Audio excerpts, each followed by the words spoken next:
Before there is a pharaoh, before there is a crown, before there are pyramids rising like artificial mountains from the desert edge, there is only the river. It moves through a land of heat and silence, cutting a green wound through a world of stone, sand, reeds, mud, birds, crocodiles, fish, and drifting light. On one side, the desert waits with its pale cliffs and long shadows. On the other, the same desert waits again, dry and immense, pressing close to the narrow strip of life. Between them, the Nile does not simply pass through Egypt, it makes Egypt possible.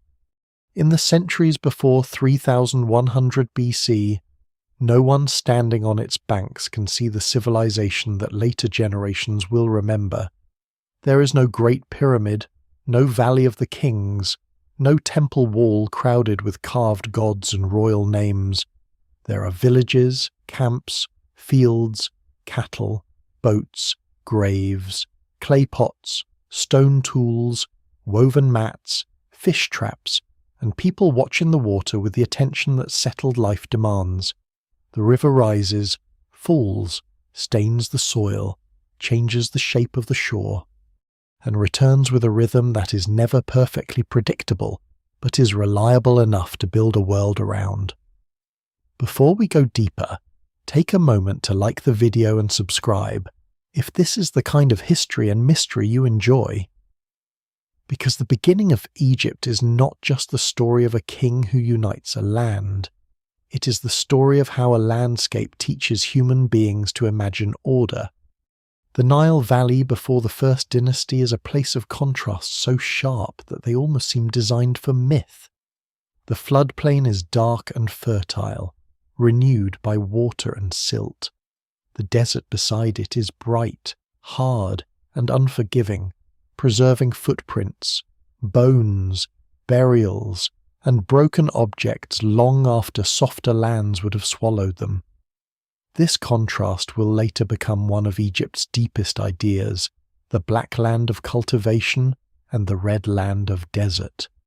The world of life and the world beyond it, the ordered field and the dangerous outside. But in the beginning, before those ideas have fixed forms, the contrast is practical. Where water reaches, people can sow. Where water withdraws, people can store. Where the desert rises, people can bury their dead in dry ground that keeps bodies, baskets, leather, wood, hair, cloth, and memories in ways wetter climates rarely allow. The river itself is not a simple ribbon, it is a living system. Its annual flood comes from rains far to the south, and from highlands beyond the daily world of early Nile villages. Long before anyone in Egypt understands the full geography of that distant source. The effects arrive every year as a kind of vast message written in water. The flood covers low fields, leaves behind rich sediment, feeds marshes, fills channels, and then slowly retreats. In good years, the land opens itself to grain. In poor years, scarcity tightens its grip. In excessive years, water can damage homes and stores. No single explanation fully accounts for how the first Egyptian civilization emerges, but the flood is one of its central forces, not because it makes life effortless, but because it makes coordination valuable. A person living along the Nile in this early age does not experience the river as scenery. The river is road, pantry, calendar, border, danger, and promise. Fish move through its channels. Birds crowd the marshes in astonishing numbers.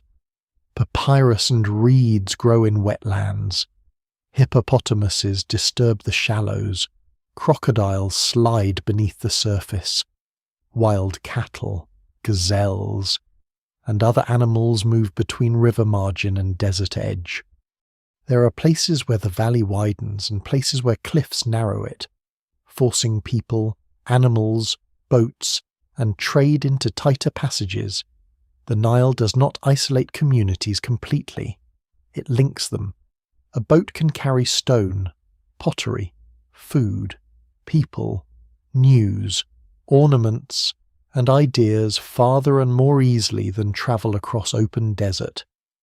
In this way, the river becomes a long corridor of exchange before it becomes the backbone of a kingdom. What survives in the record suggests that the people who lived here were not passive beneficiaries of a generous landscape. They were experimenters.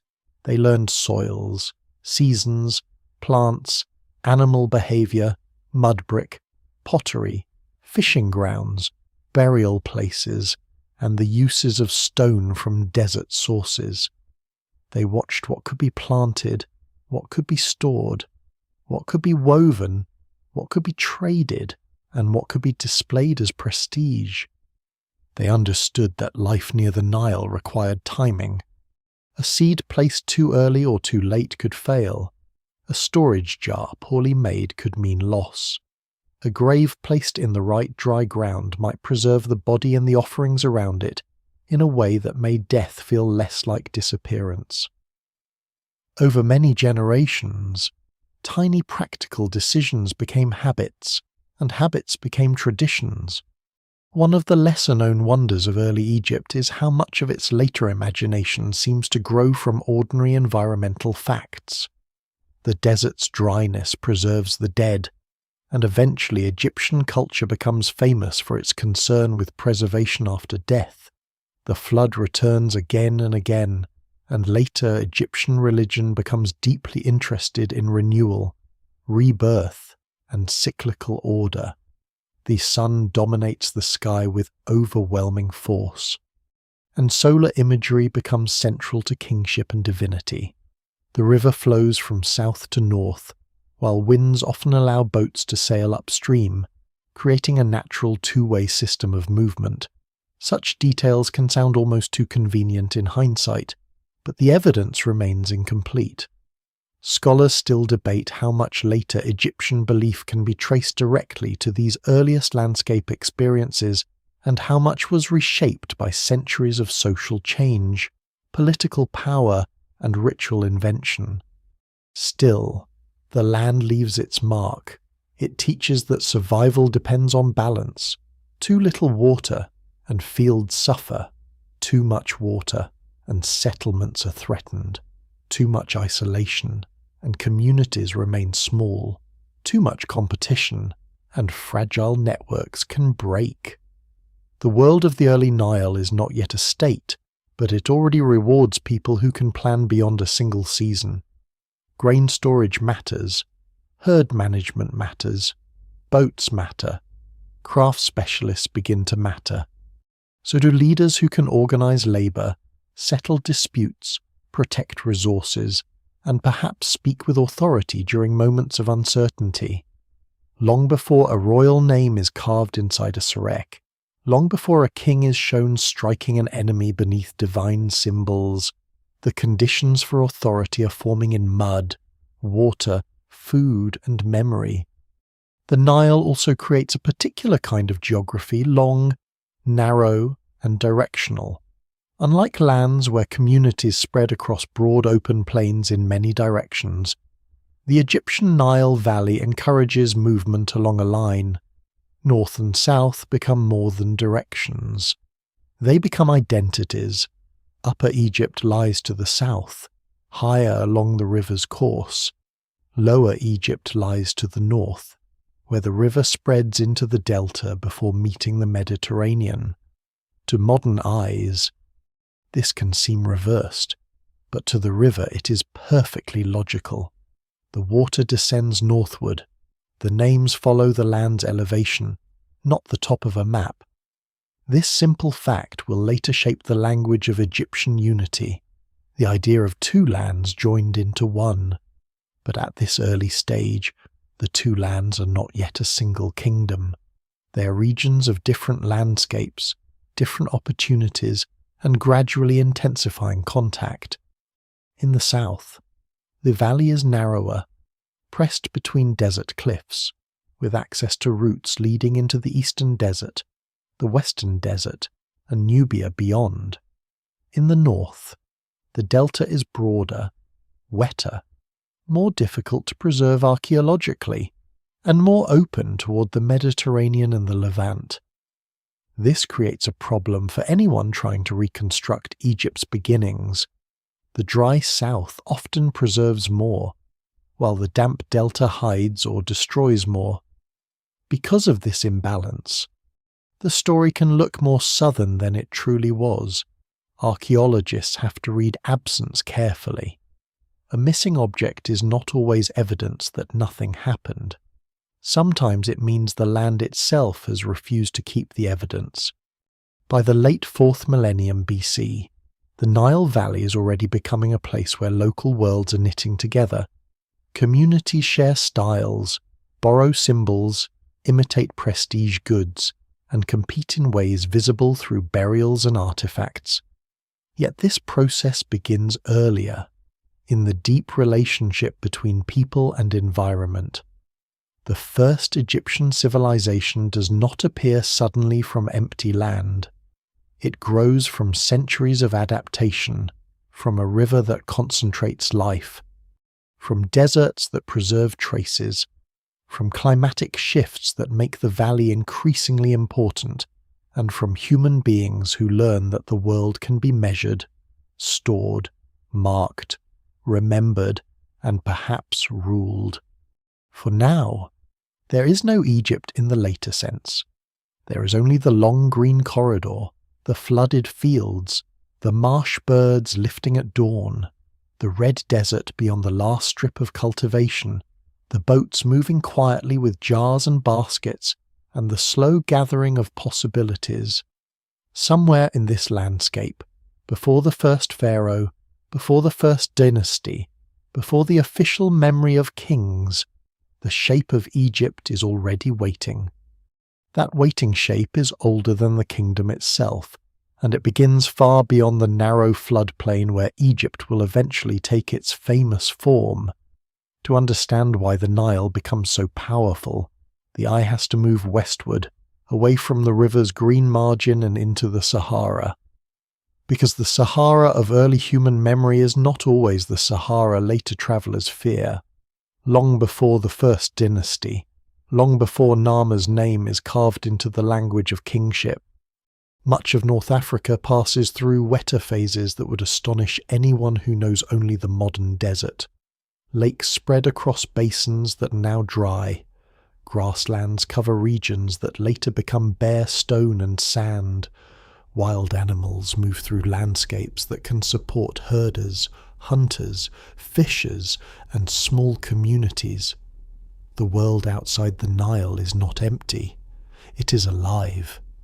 This greener Sahara does not belong to a single perfect age of abundance, and it is important not to imagine it as a paradise stretching evenly across all North Africa. Climate is never that simple. Rainfall varies from place to place and century to century. Some basins hold water longer than others. Some grasslands dry earlier. Some communities adapt by moving seasonally, following pasture, water, game, and local opportunity. The evidence remains incomplete, but lake sediments, ancient shorelines, animal bones, rock art tools, and settlement traces all point toward a North African world that was once far more habitable than the desert seen today. This matters deeply, because Egypt's beginning is not only a Nile story, it is also a story of lands gradually losing water. As the African humid period weakens, the balance changes. Rain belts shift, monsoon systems retreat, lakes shrink, grasslands break into patches, routes that once allowed movement across wider landscapes become more difficult. In some areas, people can adapt for a time by changing herd patterns, moving camps, using different plants, or staying near reliable water. But over generations, the direction of pressure becomes clearer. The desert does not arrive like a single event. It advances unevenly, with pulses, pauses, reversals, and local differences. Yet the general movement is toward aridity. Places that once sustained life become less dependable.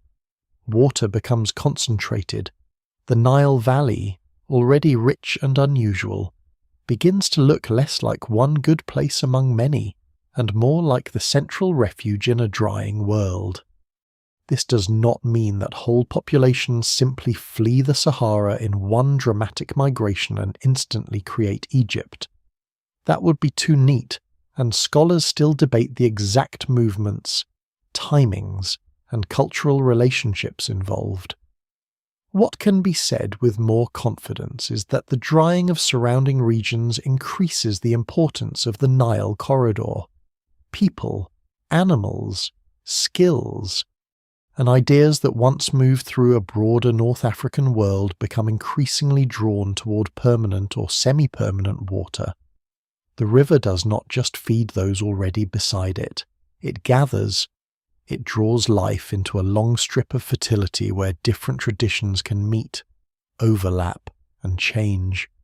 In this changing world, the Nile becomes more than a river in the landscape. It becomes a solution to a climatic problem.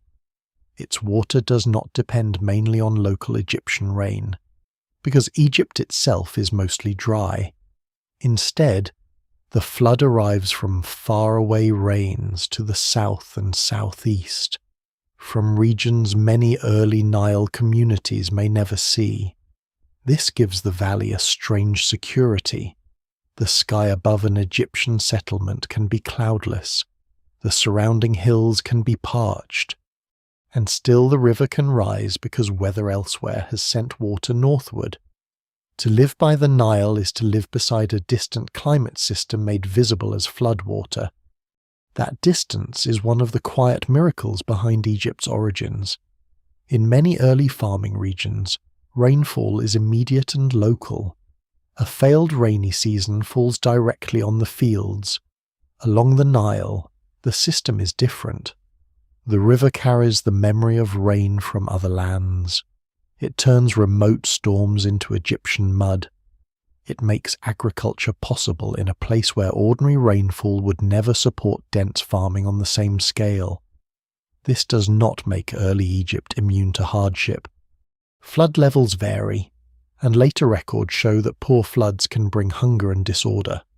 But the basic pattern offers something remarkable, a relatively predictable annual renewal in the middle of a drying continent. As more people live close to the floodplain, the human relationship with the river grows more disciplined.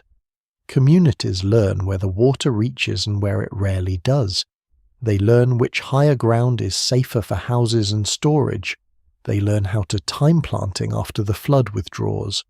They learn how to use mud for walls and floors, reeds for mats and baskets, wood where it can be found, and stone from the desert margins. The desert that threatens life also provides materials flint.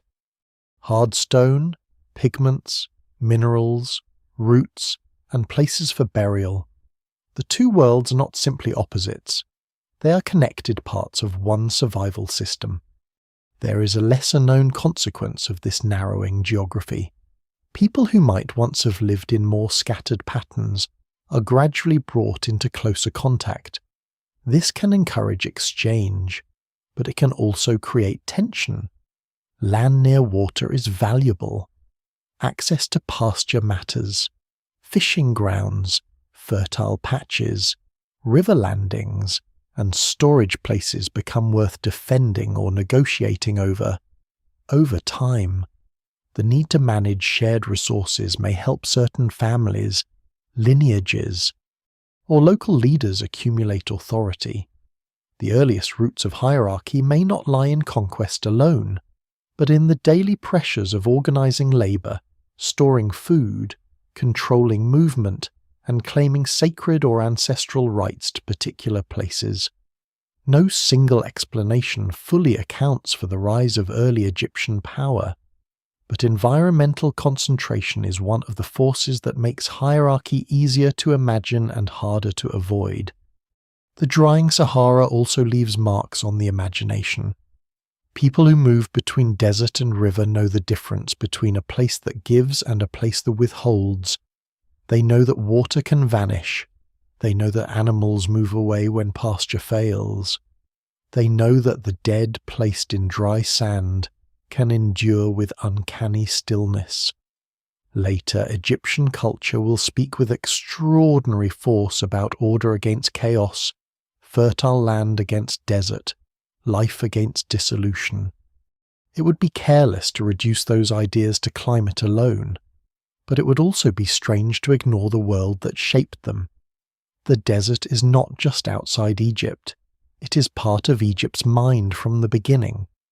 Rock art across parts of North Africa preserves hints of this older world animals that need grass and water.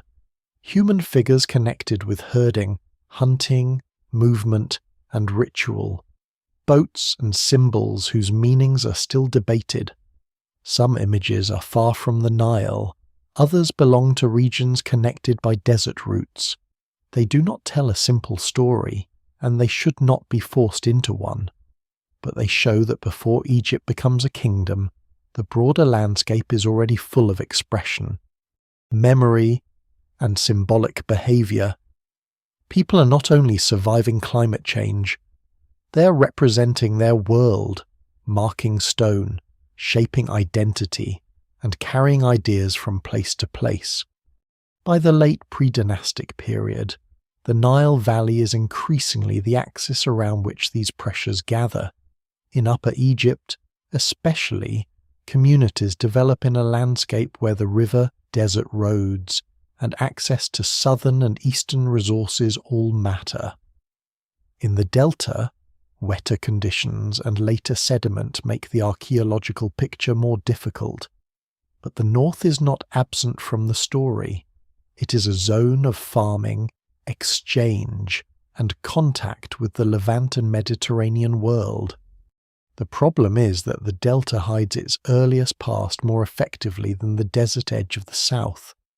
Much has been buried, eroded, flooded, or built over. This means the map of discovery is not the same as the map of ancient importance. Still, the larger pattern is clear enough to feel the movement of history tightening. A once wider world of lakes, grasslands, and seasonal routes becomes drier. Communities become more dependent on permanent water. The Nile gathers food production, movement, ritual, trade, and memory into a long green corridor. The river does not create civilization by itself. Human choices do that, but the river sets the stage with unusual power. It concentrates life until villages begin to look beyond simple survival. It links distant communities until styles and symbols can travel. It rewards storage, timing, and coordination until leadership becomes more visible. It preserves the dead until ancestry becomes almost tangible. Egypt begins, then, not with a sudden crown placed on a king's head, but with a slow narrowing of possibility. The Sahara dries, the river remains. People gather where water still writes its annual promise into the mud. In that gathering, the first outlines of a future kingdom begin to sharpen. As the river gathers people more tightly along its banks, the first foundations of Egyptian life appear in forms that are easy to overlook because they are so ordinary. A storage pit, a woven mat, a clay jar darkened by firing, a fishing net repaired again and again, a grave dug into dry sand beyond the settlement, a field of grain waiting for the floodwater to withdraw. These are not monuments, but they are the beginning of a monument-building world. Before Egypt has royal palaces, it has villages. Before it has hieroglyphic inscriptions, it has marks of ownership, memory, exchange, and craft. Before it has divine kings, it has communities learning how to live together in one of the most demanding and fertile landscapes on earth. The early villages of the Nile Valley do not all look the same. Some sit near the river or its channels, close to fishing grounds and fields. Others stand nearer the desert edge, where people can reach grazing land, stone sources, and burial grounds. Houses are usually modest, built from mud, reeds, timber where available, and other local materials that do not always survive well. This is one reason the lives of ordinary people are harder to see than the graves of the dead. A house can melt back into the soil, a basket can decay, a meal can vanish. But pottery, stone tools, bones, seeds, and burial arrangements endure long enough to leave a partial human outline. In this world, farming is never separate from other ways of living. Early Nile communities grow grain, especially emmer wheat and barley, but they also fish, hunt, gather wild plants, herd cattle, sheep, goats, and pigs, and make use of the marshlands with practiced skill. The image of ancient Egypt as a land of fields is true, but incomplete. Before the first dynasty, the Nile is still a place of wetlands, river banks, desert margins, and mixed economies. People do not simply become farmers and forget older knowledge, they combine it. A household may depend on planted crops, stored grain, animal products, fish, wild foods, and exchange with neighbors. Survival is flexible because the environment demands flexibility. Cattle hold a special place in this developing world. They are food, wealth, movement, status, and symbol all at once. In some communities, cattle are not merely animals kept near settlement. They are signs of identity and prestige. Their presence in burial contexts and imagery suggests a value that reaches beyond daily meat or milk. Herds require land, water, protection, and planning. They also create social differences, because not every family or group controls the same number of animals. Over time, such differences can become visible in the graves people leave behind. Some burials remain simple, others contain more goods, finer objects, or signs of wider connections. The rise of inequality in early Egypt is not a single event. It is a slow accumulation of differences made visible in death. Pottery is one of the clearest voices from these early settlements. A pot is never just a container. It carries information about clay sources, firing skill, food preparation, storage habits, trade, taste, and identity. In Predynastic Egypt, pottery styles change over time in ways that allow archaeologists to trace cultural phases and connections between regions. Some vessels are rough and practical, meant for cooking, storage, or transport.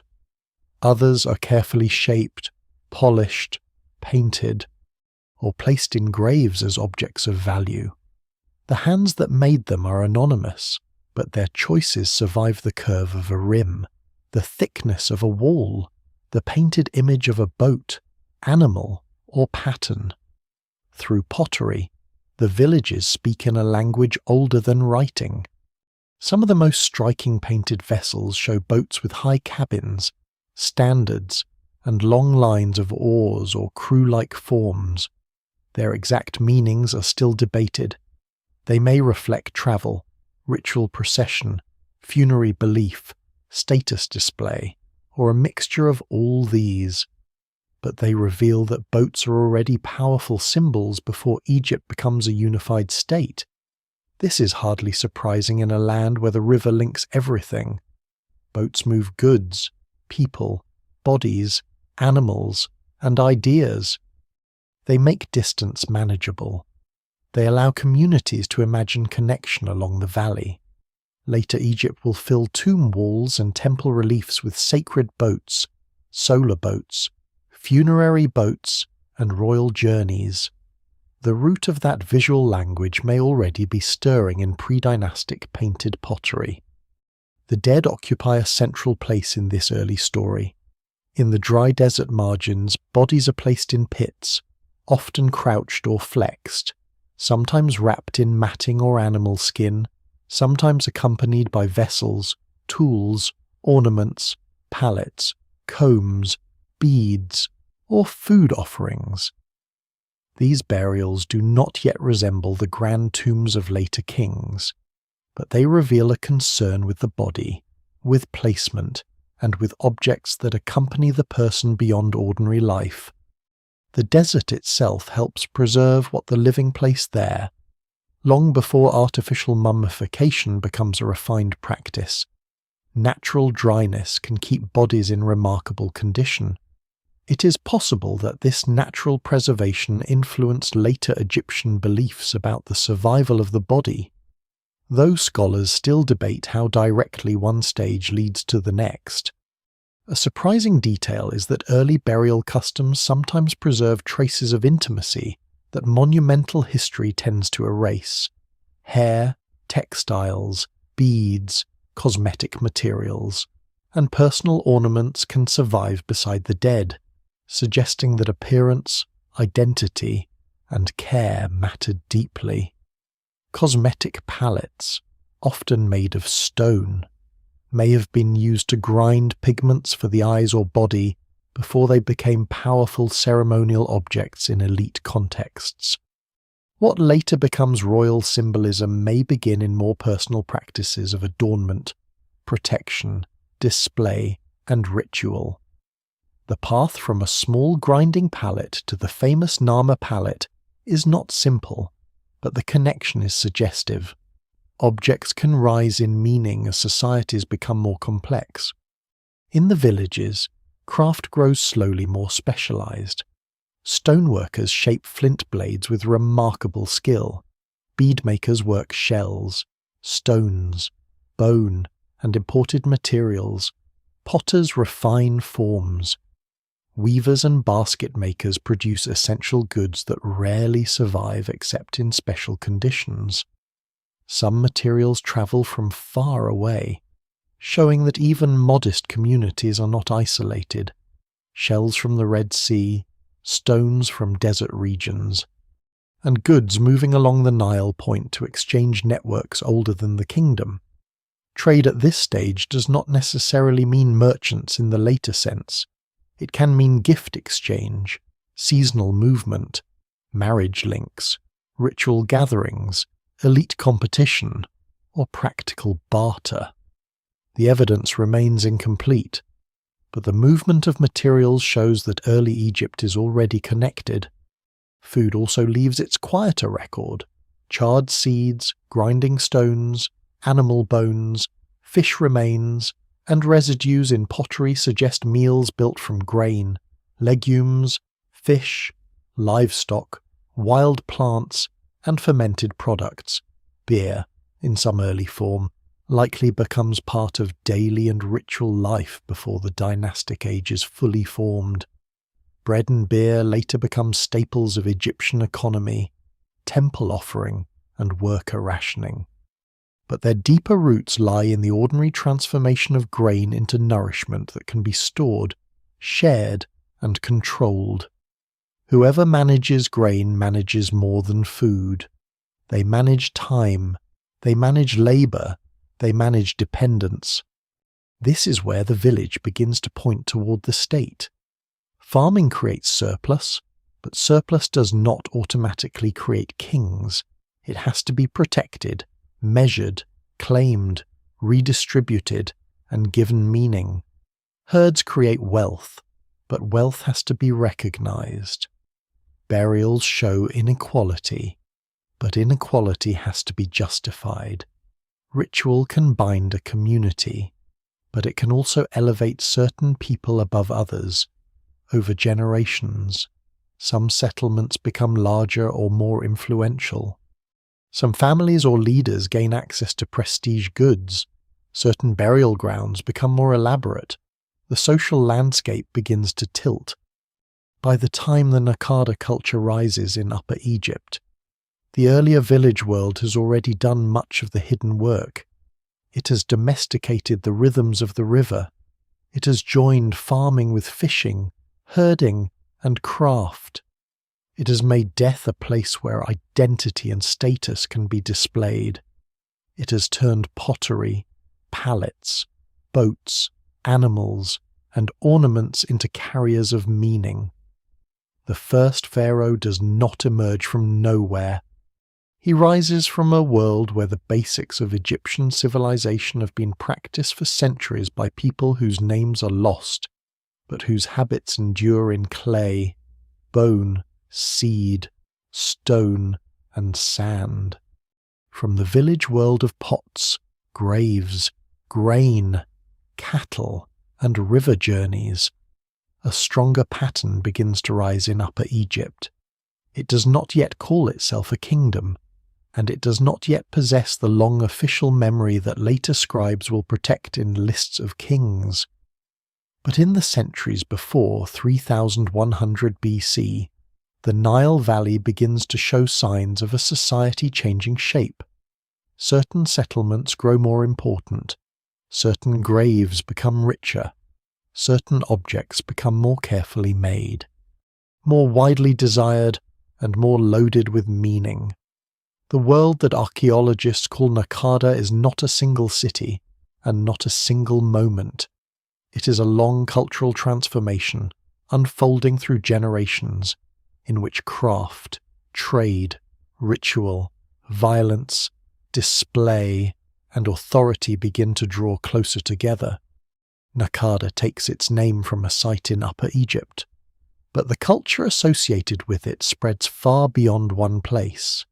It belongs especially to the southern Nile Valley, where sites such as Naqada, Hierakonpolis, Abydos, Ghibelline, and others reveal a landscape of rising competition and expanding influence.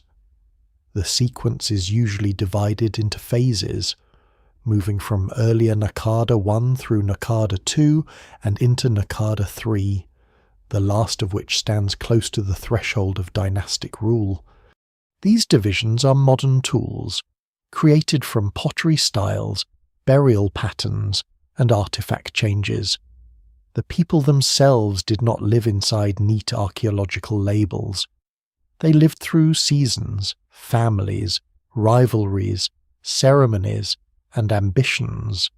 Yet the labels help reveal a real process. The southern Nile Valley is becoming more complex. One of the clearest signs of that change is the growing importance of craft. Naqada pottery can be elegant, strange, and deeply expressive. Some vessels are red-polished with dark tops, carrying forward older traditions of skilled firing. Others are painted with boats, animals, plants, human-like figures, standards, and abstract patterns. The painted boats are especially haunting. They seem to glide across the curved surface of the vessel, like memories of river journeys or ritual processions. Some have cabins or shrines. Some carry standards that may represent groups, deities, territories, or symbols whose meanings are now partly lost. What survives in the record suggests that these images are not mere decoration. They are part of a visual world in which power is beginning to speak before writing fully exists. Craftsmanship also appears in stone, hard stone vessels, cosmetic palettes, flint knives, mace heads, beads, and carved ivory objects show increasing skill and social value. Some flint blades from this era are so finely worked that their practical use is almost beside the point. They are objects of prestige, technical mastery, and display. Ripple-flaked knives, for example, require extraordinary control. Their makers understand stone not simply as material, but as a medium for status. A blade can cut, but it can also impress. A palette can grind pigment, but it can also become a ceremonial surface. A mace head can serve as a weapon, but in elite hands it can also become a sign of command. In Naqada society, ordinary tools begin to climb towards symbols. This transformation is important because later Egyptian kingship will be built out of symbols that look ancient even at the moment they first appear in royal art.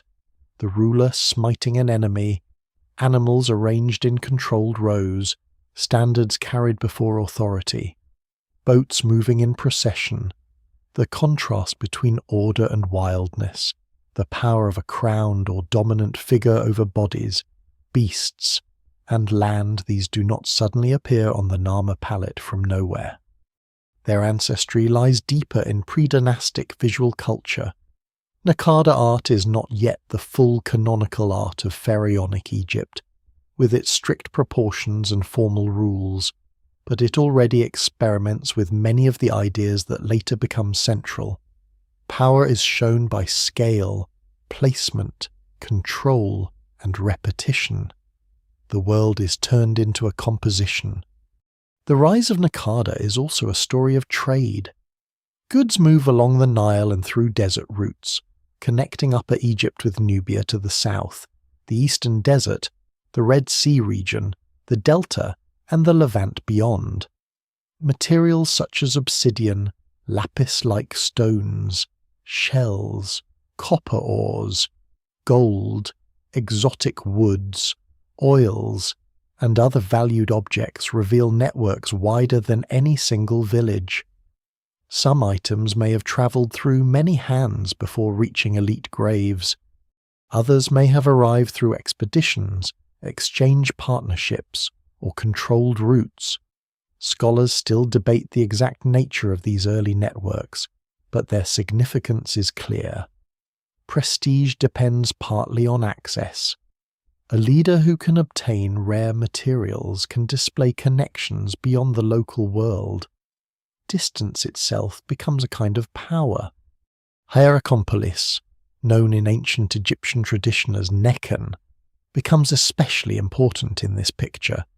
It is one of the great centres of predynastic Upper Egypt, and its archaeology reveals large-scale activity, elite burials, craft production, ritual spaces, and evidence of social hierarchy.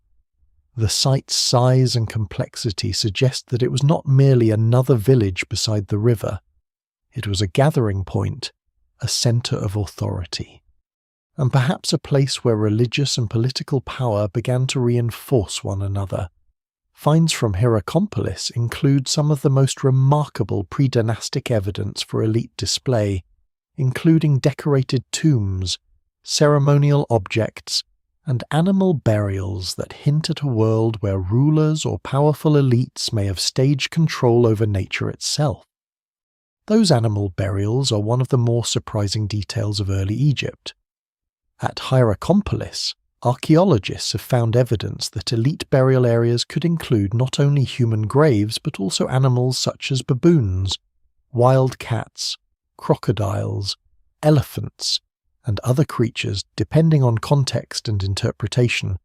The details remain debated, and such evidence must be handled carefully. But the broader implication is striking. Powerful people may have used rare or dangerous animals to display reach, wealth, ritual force, or mastery over wildness. Later Egyptian kings will be shown as controllers of chaos, hunters of dangerous beasts, and protectors of cosmic order. In these predynastic burials, the roots of that imagination may already be present in unsettling, material form. Abydos. 2. Grows in importance as the predynastic world approaches dynastic rule. Near the area later associated with Egypt's earliest kings, elite cemeteries reveal increasing social stratification. Some graves are far larger and richer than others. Some contain imported goods, fine pottery, stone vessels, ivory tags, and symbols of authority. Grave size, placement, and contents create a map of inequality. Death becomes a stage on which status is not only remembered but amplified. The dead elite are not simply buried, they are presented. Their tombs gather labour, materials, and meaning. In this process, leadership begins to extend beyond a living body. It becomes ancestral, territorial, and ceremonial. Yet Naqada power is not only found in tombs, it is also found in production. Craft specialization requires organization. Someone gathers materials, someone feeds workers, someone controls knowledge, someone decides where finished objects go. Large-scale pottery production, stoneworking, brewing, textile production, and the making of prestige goods all imply social arrangements more complex than household independence. The more elaborate the object, the more visible the network behind it becomes. A fine stone vessel is not just a vessel. It is quarrying, transport, skill, time, surplus food, and social permission concentrated into a single object small enough to hold in the hand. By the later Naqada period, the influence of Upper Egyptian styles spreads northward. This has often been interpreted as evidence that southern elites expand their cultural and perhaps political power into Lower Egypt. But the process should not be imagined too simply. Cultural spread can involve migration, trade, imitation, elite emulation, intermarriage, competition, and selective adoption. Some northern communities may have taken on southern styles because they were connected to rising power. Others may have been absorbed into networks that favored Upper Egyptian symbols. The evidence remains incomplete, especially because the delta preserves less well than the dry south. Still, by Naqada III, the direction of change is unmistakable. The valley is moving toward integration. Integration does not mean peace. Some images from late Predynastic and early dynastic contexts show bound captives, defeated enemies, standards, weapons, and scenes of domination. It would be naive to remove conflict entirely from the rise of the Egyptian state, but it would also be too narrow to explain unification only as conquest, trade, ritual authority, elite marriage, religious symbolism, control of resources, and shared visual language likely matter as well. No single explanation fully accounts for this transformation. Egypt's first state may have emerged through a long mixture of pressure and attraction, coercion and imitation, violence and ceremony, local ambition and regional necessity. The Naqada world is therefore the bridge between village and kingdom. It gives Egypt many of the forms that later look timeless elite tombs, sacred symbols, prestige crafts, riverine power, long-distance exchange, social ranking, and the visual grammar of rulers controlling disorder. It is not yet the Egypt of pyramids, temples, and monumental inscriptions, but it is no longer just a collection of farming villages either. Something larger is forming in the southern Nile Valley, something that can gather people, goods, images, animals, and ancestors into one expanding system. The crown has not yet settled into its final shape, but the world that will need a crown is already there. As Naqada power spreads and the southern Nile Valley grows more tightly connected, the story enters one of the most fascinating shadows in ancient history. Egypt is not yet fully visible as a kingdom, but it is no longer hidden in the village world either. Between those two states lies a strange political twilight, a time when rulers seem to exist before the first dynasty officially begins, when royal symbols appear before royal history becomes stable, and when names survive in fragments that can feel almost like whispers carved into bone, ivory, pottery, and stone. This is the age often called Dynasty Zero, though the term is modern and imperfect.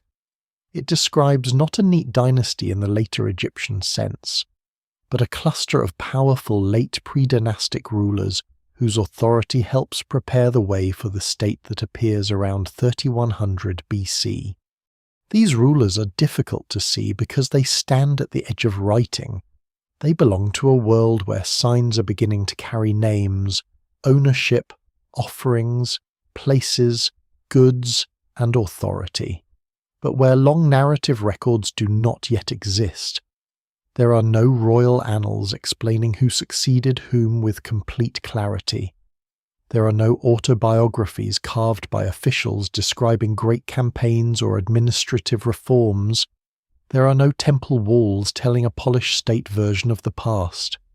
Instead, there are tombs, seals, marks on jars, labels, carved objects, rock art, and later king lists that may preserve distorted memories.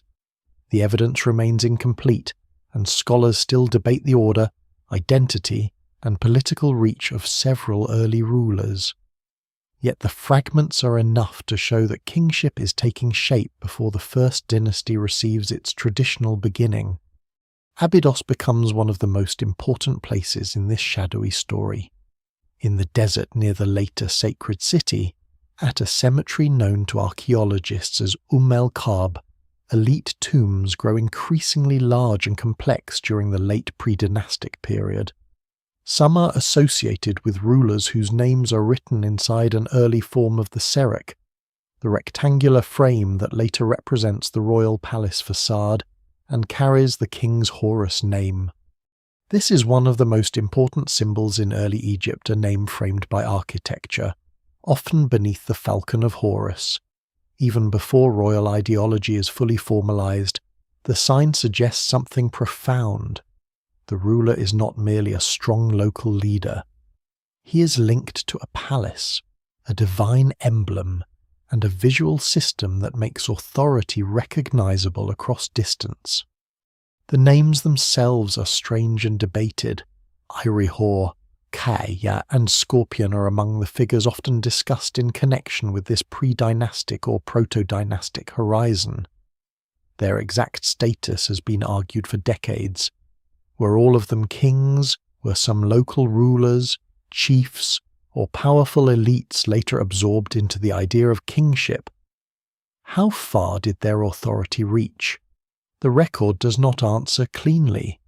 Irihor's name, if it is indeed a royal name, appears in a form that differs from later conventions. Ke is more clearly associated with serek-like writing and high-status contexts. Scorpion, famous partly because of a decorated mace head, seems to belong to a world where royal imagery is becoming bolder and more theatrical. But even here, certainty slips away. There may have been more than one ruler associated with the scorpion sign, or the evidence may have been interpreted through later expectations. The scorpion mace head, found at Hierakonpolis, is one of the most vivid objects from this age. It shows a large ruler figure wearing the white crown of Upper Egypt, holding a hoe, apparently taking part in a ceremonial act connected with irrigation, agriculture, foundation, or ritual power. Around him are standards, attendants, and signs of organized authority. The scene is not simple illustration. It is political theatre carved into stone. The ruler is not only a warrior or a chief. He is presented as someone who opens the land, controls water, and stands at the center of collective action. A mace head, originally linked to force, has become a ceremonial object that displays order. The detail is surprising because it shows early kingship tied not only to domination but also to fertility and management. In a Nile world, the person who symbolically commands water commands life. This is where the old river logic returns. The rise of rulers before the first dynasty cannot be separated from the management of land, labor, food, and movement. Large tombs require workers. Prestige objects require specialists. Trade goods require routes and contacts. Ceremonies require gathering, timing, and performance. A ruler who can command these things does not need a fully developed bureaucracy in the later sense, but he does need networks of obligation. People must bring grain. Animals, stone, wood, pottery, and labour. Some must obey orders from a centre they may not see every day. Others must accept the idea that one man, one lineage, or one sacred office stands above local independence. What survives in the record suggests that by the late Naqada period, such acceptance is spreading, though unevenly. One lesser-known clue comes from early labels and seal impressions. These small objects may not look dramatic beside decorated palettes and mace heads, but they reveal something equally important: control. A label attached to a jar can identify contents, origin, owner, destination, or event. A seal impression can mark closure and authority. A repeated sign can connect goods to an institution or ruler. These are the quiet tools of state formation. They show that power is not only carved into ceremonial scenes, it is pressed into clay, tied to containers, and attached to movement. Before Egypt has the long formal inscriptions of later centuries, it has administration in miniature. The future state is learning to count, tag, store, and claim. The predynastic rulers also appear in a world of expanding symbols, standards, animals, crowns, boats, bound enemies, desert creatures, and architectural motifs all become part of a shared visual vocabulary. The white crown of Upper Egypt appears before the red crown of Lower Egypt is firmly paired with it in the classic image of the two lands. The falcon, later associated with Horus and kingship, begins to hover over royal identity. The palace facade motif implies an organized center of rule. These images do not simply decorate power, they create it. A ruler must be seen in recognizable forms. His authority must travel beyond his body. A name in a sarek, a seal impression, or a ceremonial object allows power to appear wherever the object goes. Yet these early kings remained frustratingly human in their invisibility. We know almost nothing of their personalities, their voices, their exact decisions, or the ordinary anxieties behind their authority. Their names are often animal-like, symbolic, or compressed into signs that do not translate into biography. They are powerful enough to leave marks across the landscape, but not yet historical in the way later pharaohs become historical. This creates a peculiar tension. They are among the founders of one of the world's longest-lasting civilizations, and yet they stand almost faceless behind the first curtain of writing. The question of whether they controlled all Egypt is even more difficult. Some evidence suggests Upper Egyptian influence reaching northward before Narmer, but influence is not the same as complete rule. Goods can travel without armies. Styles can spread without direct government. Local elites can adopt symbols from stronger neighbours. Royal names found in distant places can indicate administration, exchange, presence, or later movement of objects. No single explanation fully accounts for the spread of southern power. It may have involved competition between regional centres, strategic control of routes, elite emulation, ritual prestige, and at least some coercive force. Egypt's unification was probably not a single day or a single battle, but a long process later remembered as a cleaner story. By the time the last rulers before the first dynasty appear, the essential ingredients of Egyptian kingship are already assembled.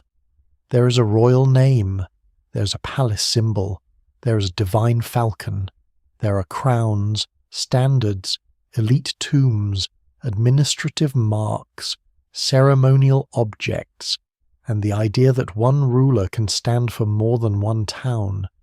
The old village world has not disappeared, but it is being drawn into larger structures: grain, craft, ritual, trade, and burial now orbit emerging centres of power. The first pharaoh is near, but he will not be the beginning of everything. He will be the moment when a long-hidden transformation finally becomes visible enough for history to name. By the time these shadowy rulers stand at the edge of history, Egypt is no longer a scattered string of unrelated river communities. It is becoming a land pulled toward unity, though not yet united in the clean, ceremonial way later kings will want to remember. The road to unification is not a straight road. It is a river road, full of bends, rival centres, shifting alliances, trade contacts, sacred claims, and moments of pressure that leave only fragments behind. Later tradition will make the joining of Upper and Lower Egypt seem almost inevitable, as though the two lands have always been waiting for one crown. But in the late 4th millennium BC, nothing is inevitable. Egypt is a landscape of local powers learning, slowly and uneasily, that a wider order may be possible.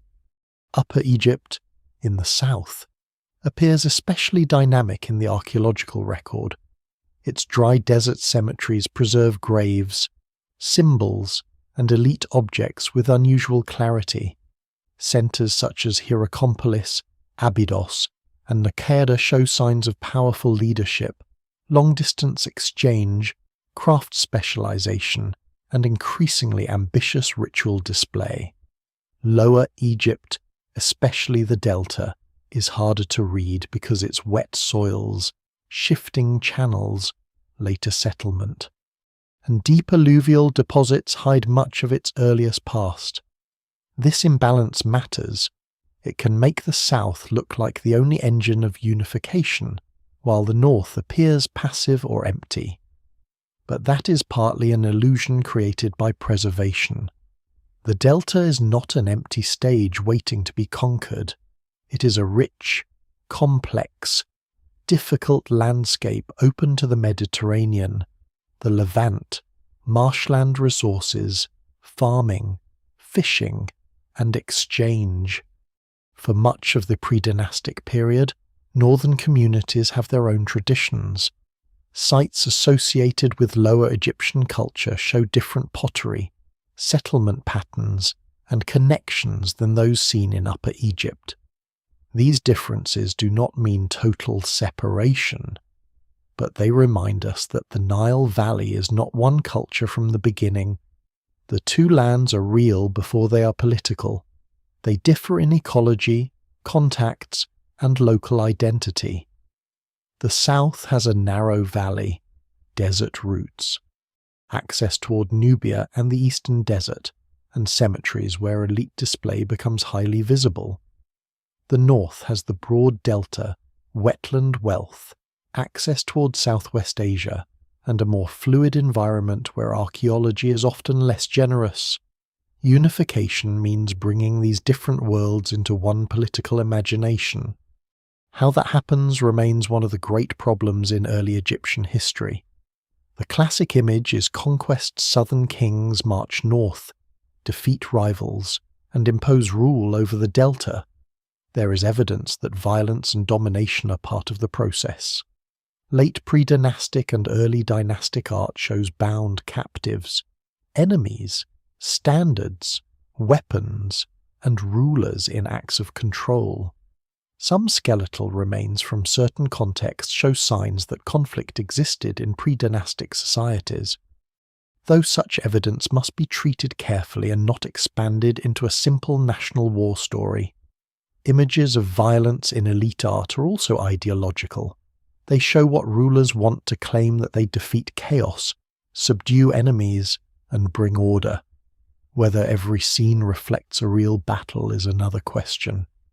Trade offers another path toward unity. Long before one king claims the entire valley, goods are already moving across regions. Upper Egyptian elites desire materials that cannot be found locally: copper, precious stones, shells, oils, wood, resins, and exotic goods. Some come from the eastern desert, some from Nubia, some through the Delta and Levantine contacts. To control these flows is to control prestige. A ruler who can move goods across long distances can reward followers, enrich graves, sponsor rituals, and display authority.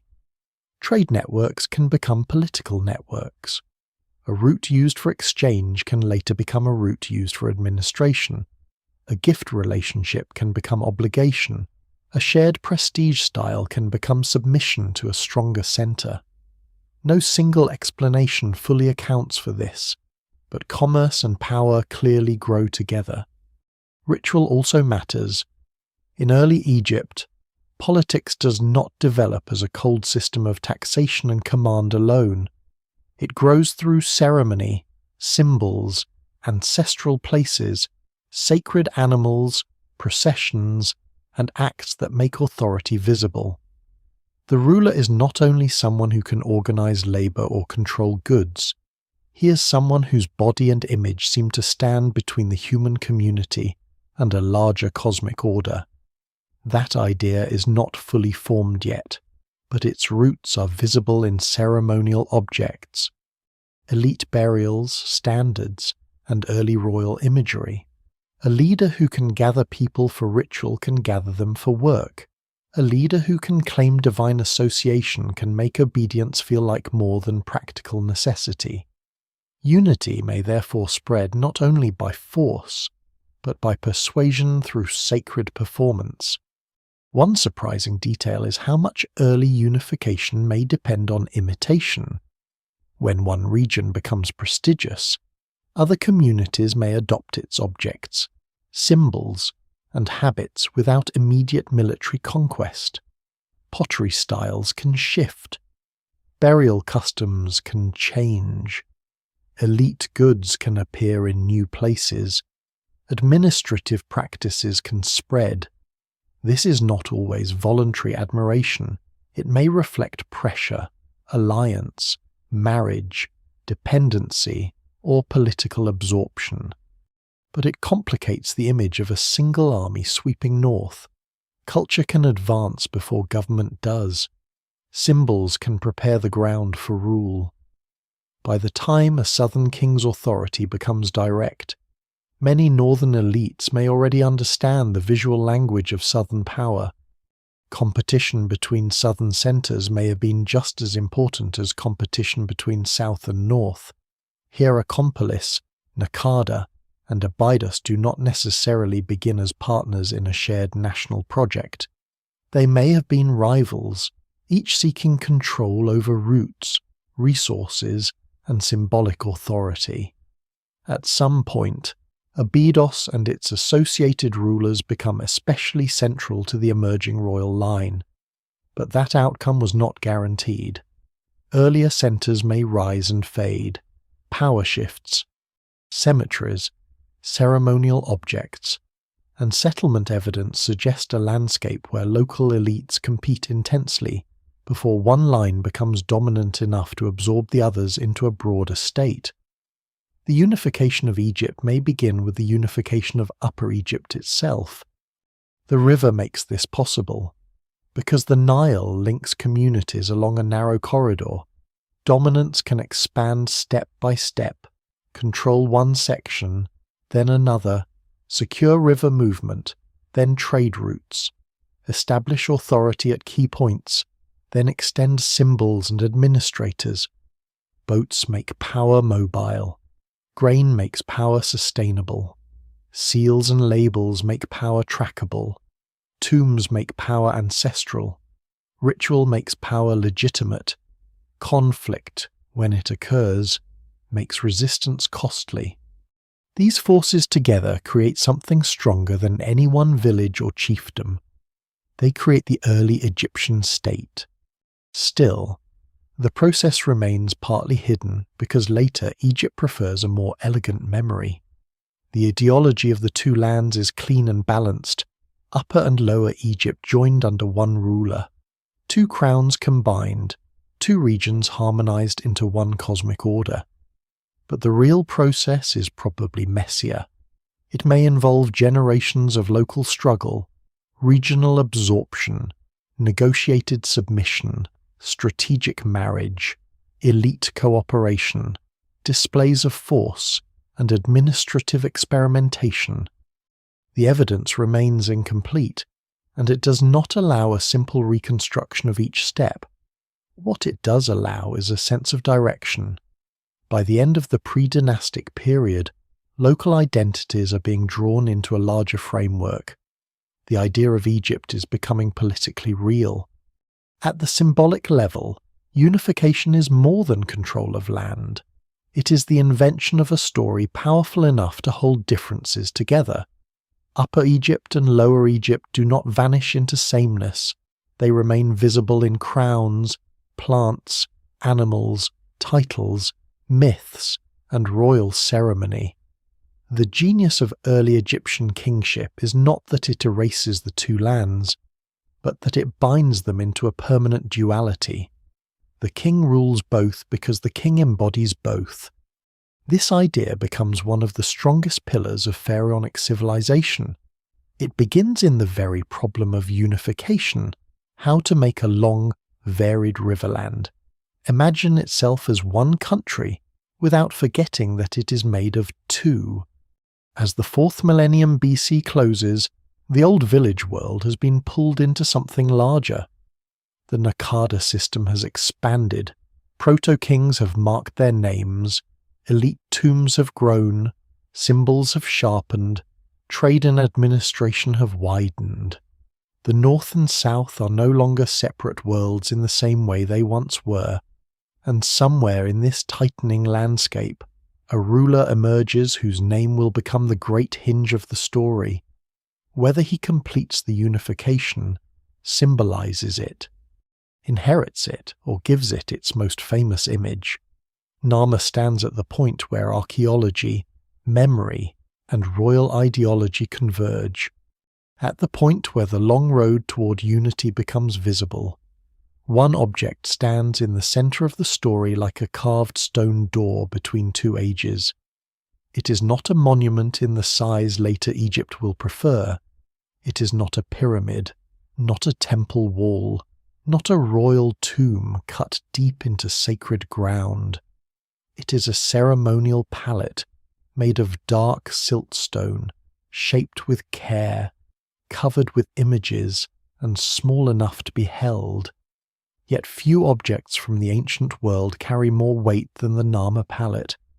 It seems to show a king at the moment when power becomes history, when Upper and Lower Egypt are drawn into one symbolic order, and when the ruler steps forward not merely as a local war leader, but as the master of the two lands. Narmer himself stands at the edge between archaeology and tradition. Later Egyptian memory remembers the first king of unified Egypt under names such as Menes, but the relationship between Menes, Narmer, and perhaps Aha remains debated. Some scholars identify Narmer with Menes. Others suggest Menes may refer to Aha, or to a remembered founder whose identity was reshaped over time. The evidence remains incomplete, and the earliest kings do not leave behind the kind of explanatory records that would settle the question. But Narmer's name appears in powerful contexts, and the palette associated with him has become the most famous visual expression of Egypt's beginning. Whether Narmer personally completed unification or inherited much of the process from earlier rulers, his image becomes the great turning point. The palette was found at Hierakonpolis, a place already central to the Predynastic world. That matters. Narmer's great object was not discovered in an empty historical landscape. It comes from a site thick with earlier power, ritual, craft, and elite display. Hierakonpolis had already seen rulers, ceremonies, decorated objects, and signs of social complexity before Narmer's image was carved. The palette, therefore, does not announce something entirely new. It concentrates older symbols into a more formal royal statement. It is the voice of a system that has been learning how to speak for generations. On one face of the palette, Narmer appears wearing the white crown of Upper Egypt. He is shown much larger than the figures around him, an artistic choice that makes hierarchy instantly visible. He raises a mace above a kneeling enemy, while another figure stands behind him carrying his sandals, a detail that can seem small but is deeply important. The king is barefoot in a sacred or ceremonial act. His body is not simply fighting, it is performing kingship. Above the defeated enemy, a falcon, linked with Horus, stands over papyrus plants and appears to control or draw out a human-headed form. The imagery is dense and still debated, but it likely refers to royal domination over marshland or northern territory. The scene presents conquest, but not as ordinary violence. It presents victory as cosmic order made visible. On the other face, Narmer wears the red crown of Lower Egypt and appears in procession. Before him lie rows of defeated bodies, arranged with unnerving order. Again, the image does not behave like a snapshot of events. It behaves like a claim. The king moves through a world already subdued, accompanied by standards and attendants, his authority displayed in calm arrangement. Below, two fantastic long-necked creatures are held by handlers, their necks intertwined around the circular depression of the palate. These creatures, often called serpopirds by modern writers, are not animals from ordinary Nile life. They belong to a visual world of controlled wildness, perhaps borrowed or influenced by wider Near Eastern artistic traditions, though their meaning in this Egyptian context is not fully settled. Their intertwined necks have often been read as a symbol of unification, but scholars still debate how far that interpretation can be pressed. What is clear is that disorderly, strange, powerful life is being restrained. At the bottom, a bull smashes a walled settlement or tramples an enemy. The bull is a royal force, a living metaphor for strength, fertility, and domination. Later pharaohs will be compared to bulls in many contexts, but here the idea is already present. The king is human, falcon-protected, crown-wearing, and bull-like. He is more than one body. He is a bundle of powers. This is one of the most important things the Narmer palette reveals. Early Egyptian kingship is not simply political command. It is symbolic concentration. The ruler gathers animals, gods, crowns, weapons, land, enemies, architecture, and ritual into himself. A lesser-known detail of the palette is that its original object type comes from the world of cosmetics. Palettes were used in earlier periods to grind pigments, especially for eye paint or body decoration. Over time, some become larger, more elaborate, and ceremonial, no longer made for ordinary daily use. This transformation is revealing. An object once connected with the body, appearance, protection, and perhaps ritual preparation becomes a surface for royal ideology. The same culture that placed small palettes in graves now produces a monumental version that places the king at the center of the world. Egypt's first state does not invent meaning from nothing. It elevates familiar objects until they become instruments of authority. The Narmer palette is often described as showing the unification of Egypt, and in a broad sense that is fair. It contains both crowns. It presents victory over enemies. It places Narmer in a commanding position over symbols associated with North and South. But it should not be treated as a literal newspaper report from 3100 BC. It does not tell us the date of a battle, the number of opponents, the terms of surrender, or the political structure that followed. It does not prove that Egypt was unified in one day. It shows how early kingship wanted unification to be seen as the victory of order, the binding of lands, the defeat of chaos, and the emergence of a ruler whose authority is both earthly and sacred. This distinction matters because royal art is never innocent. It is designed to persuade. The palette tells a story in which Narmer is already legitimate. There is no doubt in the image, no rival speaks, no negotiation appears, no local complexity interrupts the royal claim. The king stands at the top of meaning, and everything else is arranged beneath him. The real process behind that image was likely longer and more complicated. It may have involved earlier rulers, southern expansion, northern alliances, administrative integration, and generations of competition. But royal ideology compresses the process into a single visual truth. The king has subdued disorder, therefore the land is one.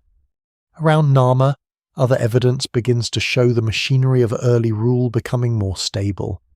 Royal names appear on labels, ceilings, and vessels. Administrative practices become more regular. Tombs at Abydos grow into royal burial places associated with the earliest dynasties. The serek becomes a standard way of presenting the king's name. The falcon of Horus stands above royal identity. Power now has a recognizable grammar. It can be stamped, carved, buried, transported, and remembered. This is the moment when Egypt begins to produce not only rulers, but a system capable of preserving rulers as history.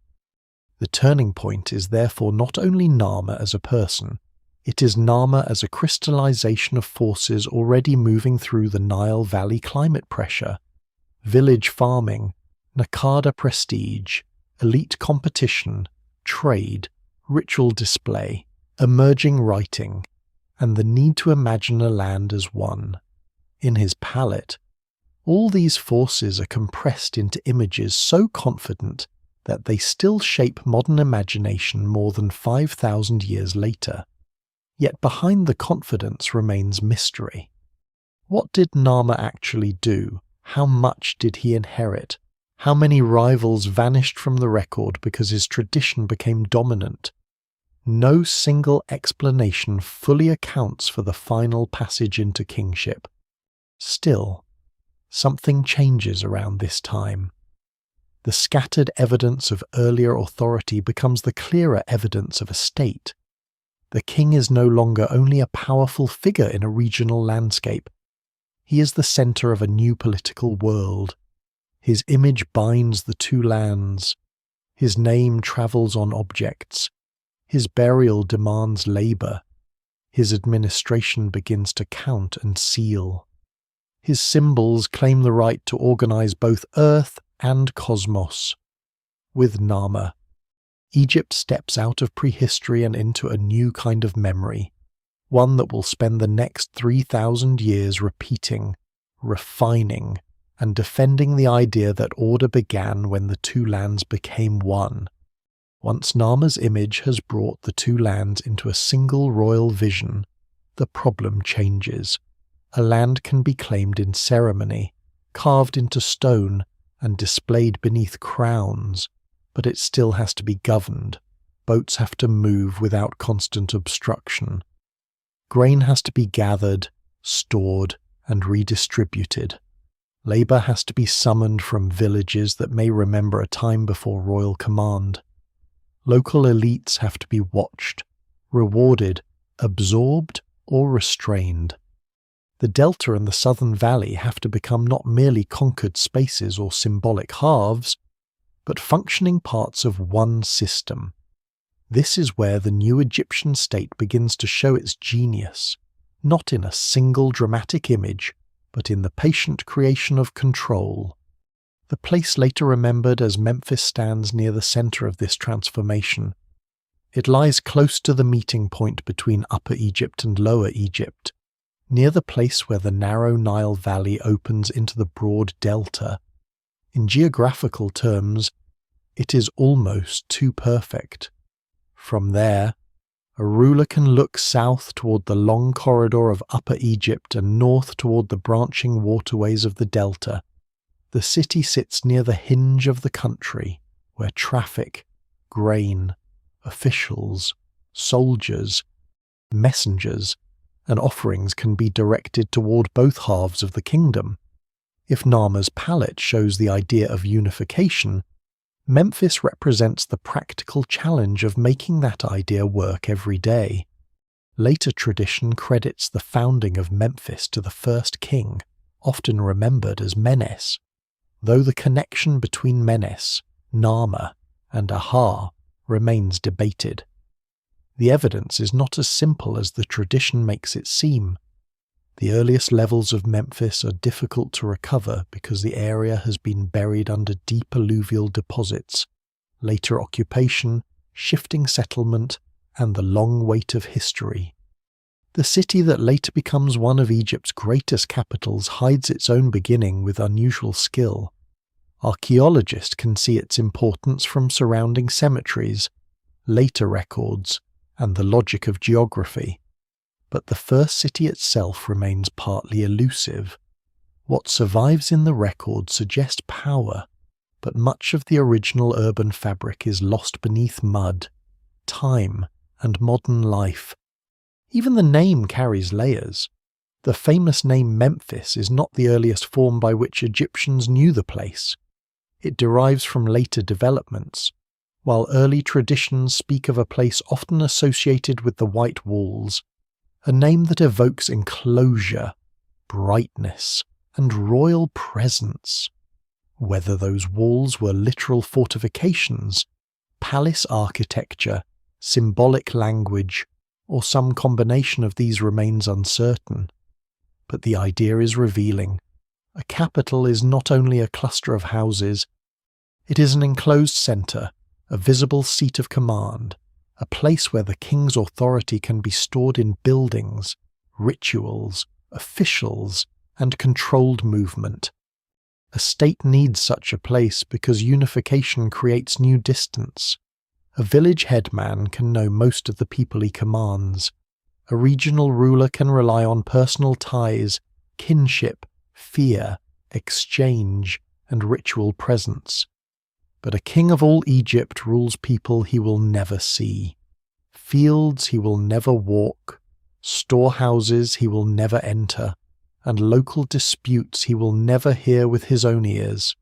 His power has to be extended through others, officials, seal-bearers, scribes, estate managers, boat crews. Craft supervisors and local administrators become the king's hands. Memphis, or the royal centre near this strategic region, becomes the point from which those hands can reach outward. The river makes this possible. Egypt's shape allows government to move along a watery spine. Orders can travel by boat. Goods can travel by boat. Officials can appear at local centres with seals, containers, and authority. Grain collected from fields can be moved towards storage or redistributed to workers, temples, royal households, and expeditions. The Nile becomes not only the old corridor of exchange but the artery of administration. The state does not float above the landscape. It rides the river. This is one reason Egypt can become politically unified so early and remain culturally coherent for so long. Its geography gives power a root. Yet the early state is not only interested in collecting, it also has to display generosity and order. Grain gathered by the king can feed workers. Stored goods can support craft specialists. Royal estates can sponsor ceremonies. Officials can manage offerings to gods and ancestors. The ruler's authority becomes tied to the idea that abundance flows through him. If the flood renews the land, the king organizes that renewal into human order. This is a delicate claim, because bad years still come, and no king controls the reins in distant highlands. But ideology does not require perfect control. It requires a convincing pattern. The king stands at the centre of the system that receives, measures, stores, and distributes life. One lesser-known feature of early dynastic government is how much of it can be seen through small objects rather than grand monuments. Seal impressions on clay, jar labels, tags, and marks of ownership reveal a world where things are being counted and controlled. A sealed jar is not just a jar. It is an administrative fact. Someone has closed it under authority. Someone can identify where it came from or where it should go. Someone can detect if it has been opened. In a world without paper files or digital records, clay, cord, seal, and symbol become instruments of power. The new state is built from thousands of such small acts, repeated until obedience becomes routine. The cemeteries around the Memphite region also reveal the growth of the northern power center. Elite tombs at places such as Sahara and nearby areas begin to show the presence of officials closely connected to the early kings. These tombs are not royal in the same way as the burials at Abydos, but they are impressive, organized, and filled with signs of status. They show that high-ranking people are now living, serving, and dying near the administrative heart of the country. This creates an important tension in early dynastic Egypt. The kings themselves are strongly linked to Abydos, a sacred southern burial landscape, while the machinery of government increasingly gathers near Memphis in the north. Egypt begins with more than one center of gravity. That duality is not a weakness. It may be one of the secrets of early Egyptian power. Abydos preserves ancestral kingship, southern legitimacy, and sacred burial. Memphis controls the hinge of the living country. The delta opens beyond it. The valley stretches behind it. The king can be buried in a landscape tied to origins while governing from a place tied to administration. Later, Egyptian history will repeatedly balance sacred centers, political capitals, temple estates, and royal cemeteries. Already, in the earliest dynasties, the pattern is visible. Power does not live in one place only. It moves between symbolic landscapes. Memphis also helps transform unification from an event into a habit. If the two lands are to remain one, their unity must be performed every year, every season, every tax cycle, every royal journey, every ceremony, every shipment of grain and stone. Local communities must become accustomed to the presence of royal agents. Elites must find advantage in serving the king. Craftsmen must produce for royal and administrative needs. Farmers must see part of their harvest enter a system larger than the village. Boatmen must move goods whose destination is decided elsewhere. Over time, the state becomes normal. That may be the most profound transformation of all. The new Egyptian state is therefore not simply born when a king wears two crowns. It is born when the claim of unity becomes a working structure. It is born in storehouses, sealed jars, river landings, elite tombs, mud brick walls, palace compounds, and the daily obedience of people whose names are mostly lost. Scholars still debate how centralized the earlier state truly was and how quickly its institutions developed. But the direction is unmistakable. Around the hinge between valley and delta, Egypt learns to govern itself as one country. The image carved on the Narmer palette becomes a living system, and the first civilization of the Nile begins to turn power into administration. As the new state begins to stretch from the southern valley to the delta, a quieter revolution takes place in the hands of people who are not kings. It happens when a mark becomes more than a mark, when a sign can travel farther than a voice, when a jar, a tag, a seal, or a small piece of ivory can carry authority across distance. Egypt is famous for writing on temple walls, tomb chambers, statues, coffins, papyrus, and monuments. But the first writing does not begin as poetry carved for eternity. It begins much more practically, in the world of goods, names, places, offerings, and control. Before writing celebrates Egypt, it helps govern Egypt. This is one of the great surprises of early civilization. The signs that later become hieroglyphs are beautiful enough to seem born from religion or art alone, but their earliest uses are often administrative. They appear on labels, pottery, seal impressions, and small objects tied to royal and elite systems. They identify rulers, estates, products, quantities, origins, destinations, and perhaps events. A jar of oil, a bundle of linen, a vessel of grain, a shipment from one place to another. All of these become easier to command when they can be marked. In a growing state, memory can no longer depend only on people remembering. It has to be externalized. It has to be attached to objects. It has to survive movement. The earliest Egyptian writing emerges around the late Predynastic and early dynastic period, close to the very moment when the state itself becomes visible. Scholars still debate exactly how Egyptian writing developed, including how much it arose independently from local symbolic traditions and how much it was influenced by contact with writing systems or administrative practices in Mesopotamia and the broader Near East. The evidence remains incomplete.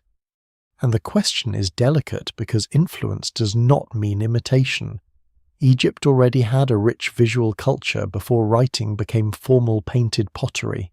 Standards, animal symbols, royal images, marks of ownership, and emblematic signs. What changes is that signs begin to operate in a more fixed, repeatable, language-bearing way. The image world of pre-dynastic Egypt becomes the writing world of the dynastic state. At Abydos, in tombs associated with late pre-dynastic and early dynastic rulers, small inscribed labels and tags offer some of the earliest glimpses of this transformation. They are not long texts. They do not speak in flowing sentences. Many are brief, compressed, and difficult to interpret. But they matter because they show a society learning to bind signs to administration. Some labels may record commodities, locations, royal names, or ceremonial events. Others are attached to goods placed in tombs, suggesting that even death is being organized through systems of identification and offering.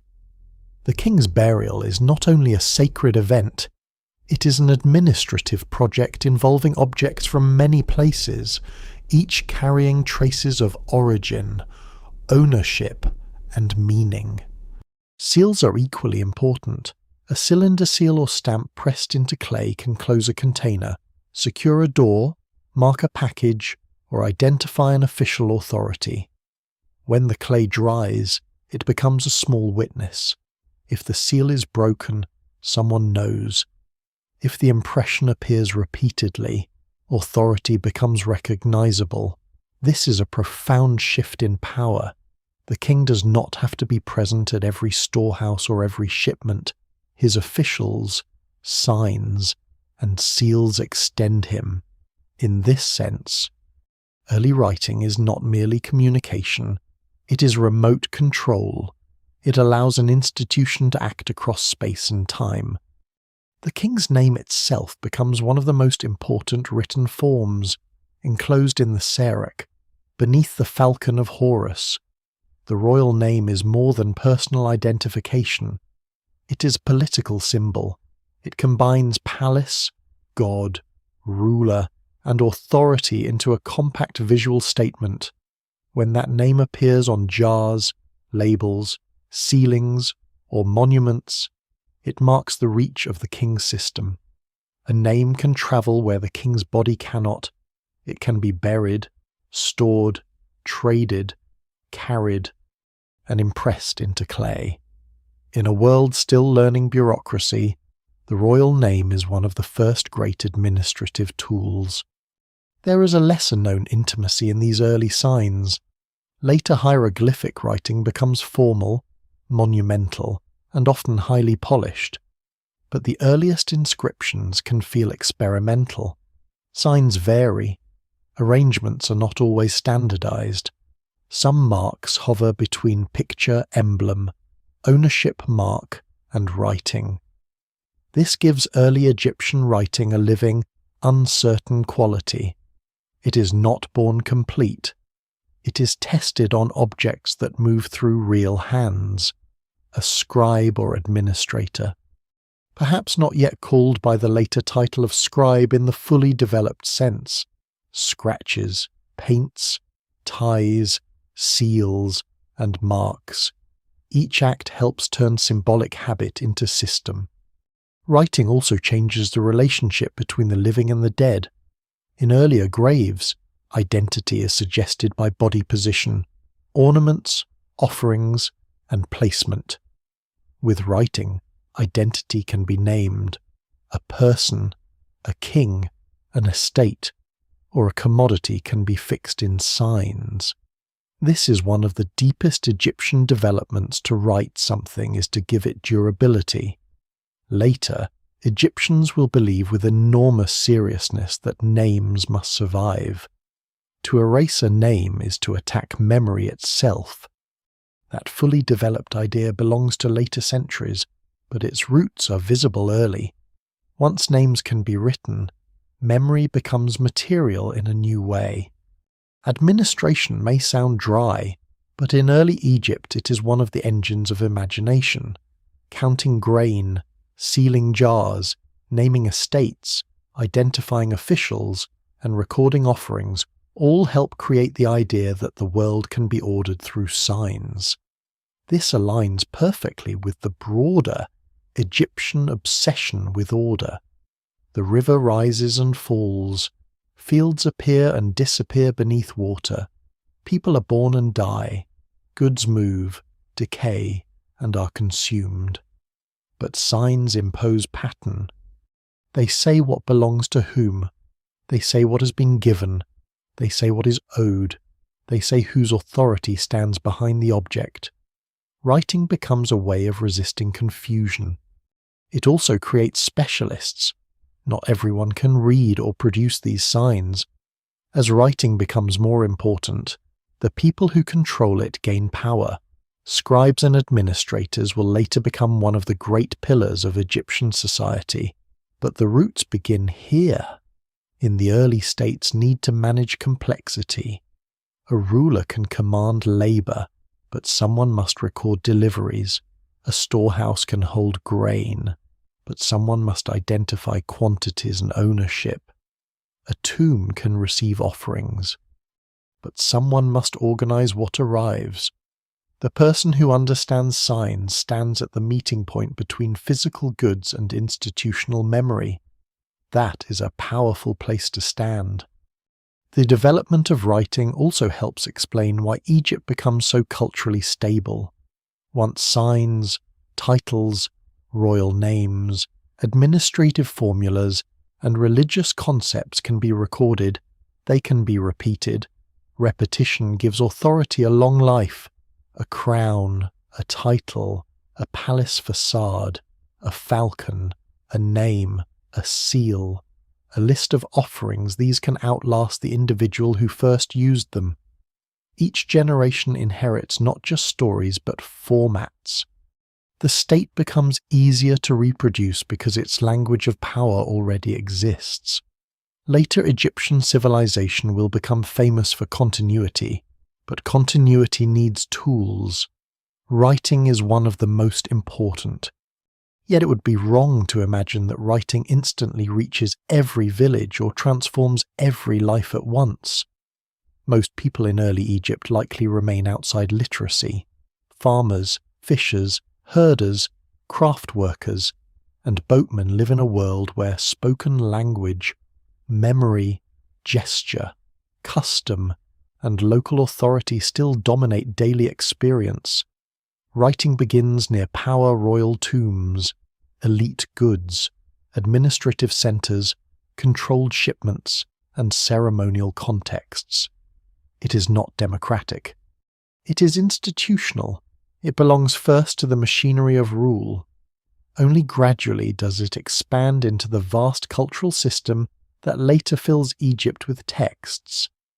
By the early dynastic period, The signs are already doing what the state needs most. They make power portable. They make storage accountable. They make the king's name visible. They make offerings identifiable. They make distant places part of one administrative imagination. In the centuries before pyramids, before long religious inscriptions, before the great books of the afterlife, Egypt learns to rule through marks. The first civilization of the Nile is built not only with mud brick, grain, boats, and royal ceremony, but with signs small enough to fit on a label and strong enough to hold a kingdom together. Once writing begins to hold royal names, goods, offerings, and authority in place, another force gathers around the early state and gives it a deeper kind of power. Egypt is not only learning how to govern, it is learning how to explain why government belongs to the structure of the universe itself. The king is not presented merely as a successful war leader, a clever administrator, or the strongest man along the river. He becomes the human point where land, gods, ancestors, flood, harvest, death, and cosmic balance meet. The state that begins around 3100 BC is therefore not only political, it is sacred from the beginning, because in early Egypt, order is never just a practical arrangement. Order is the condition that keeps the world from falling apart. The later Egyptian word often translated as cosmic order, truth, balance, or justice is ma'at. The fully developed concept belongs to the long history of pharaonic civilization, but its roots lie in the earliest experience of a world divided between stability and danger. The Nile flood must arrive, but not destroy. Fields must emerge from water at the proper time. The desert must remain beyond the cultivated land, yet its threats must be controlled. The dead must pass into a hidden state without vanishing from memory. The king's role grows inside this imagination. He is the one who makes order visible. He defeats enemies, receives offerings, opens canals, sponsors rituals, controls storehouses, and stands beneath divine signs. He is not simply obeyed because he commands. He is obeyed because his command is framed as part of the world's necessary balance. This is why early royal art so often shows control. Narmer raises a mace over an enemy, a bull smashes a walled place, fantastic animals are restrained, rows of bodies are arranged beneath royal inspection, standards are carried in procession. To modern eyes, such images can look like political propaganda, and they are, but they are also more than that. They express the Egyptian belief that kingship transforms disorder into pattern. The enemy is not only a rival, the enemy becomes chaos. The wild animal is not only dangerous, it becomes uncontrolled nature. The ruler does not merely defeat opponents, he makes the world legible and safe by placing everything beneath order. At the heart of this ideology stands Horus, the falcon god who becomes inseparable from early kingship. The falcon is a perfect royal creature. It moves above the land with sharp sight, speed, and dominance. It appears on standards and above the Serek, linking the king's name to divine power. When a ruler's name sits beneath the Horus falcon, the message is compact but immense. The king is the earthly form or protected embodiment of a sacred force, the palace facade, the royal name, and the falcon together create a triangle of authority. The king has a residence, a name, and a god. He is no longer simply a man among men. Yet the sacred king is not detached from the everyday world. His power depends on mud, grain, cattle, labour, boats, and seals. This is one of early Egypt's most striking features. The divine and the administrative grow together. A jar sealed in the king's name is practical. but it is also part of royal order. A royal tomb is a burial, but it is also a ritual machine. A ceremonial macehead may refer to agriculture or irrigation, but it also makes the ruler a cosmic actor. The sacred does not float above the state. It moves through the state's ordinary functions. To store grain under royal authority is, in a sense, to participate in the king's ordered world. A lesser-known detail is that the early king's sacred role may have been built from older local traditions rather than invented all at once. Before unification, different communities likely honoured local powers, animals, ancestors, and ritual places. As the state expands, some of these traditions are absorbed into a larger royal framework. Standards bearing symbols may represent gods, territories, clans, or local identities transformed into state imagery. The king does not erase the sacred landscape. He reorganizes it around himself. This is one reason Egyptian religion later appears so rich and layered. It carries traces of many local worlds gathered into one civilization. The two lands themselves become sacred geography. Upper Egypt and Lower Egypt are not simply administrative regions. They are a cosmic pair. They have crowns, plants, symbols, guardian goddesses, and ritual roles. The white crown and red crown do more than show political control. They express the joining of complementary halves. Later kings wear the double crown, take titles that proclaim lordship over both lands, and perform ceremonies that renew unity. The early state's great achievement is not only that it conquers or integrates territory, but that it turns territory into theology. Geography becomes a sacred language. This transformation may help explain the remarkable durability of Egyptian kingship. A ruler who controls land can lose land. A ruler who controls armies can be defeated. But a ruler whose office is woven into the cosmic order is harder to replace in imagination. Individual kings can fail, die young, lose power, or be forgotten, but kingship itself remains necessary. The office becomes larger than the person. From the earliest dynasties onward, Egypt develops a political culture in which the king is both human and more than human, mortal in body yet sacred in role. The evidence remains incomplete for the earliest phases, but the pattern becomes clear quickly. Egypt does not simply have kings, it has kingship as a principle of reality. This principle is reinforced through ritual. Some early ceremonies are difficult to reconstruct, but later traditions preserve hints of acts that may have deep roots: royal processions, foundation rites, offerings, renewal ceremonies, the display of crowns, the control of dangerous animals, and the symbolic defeat of enemies.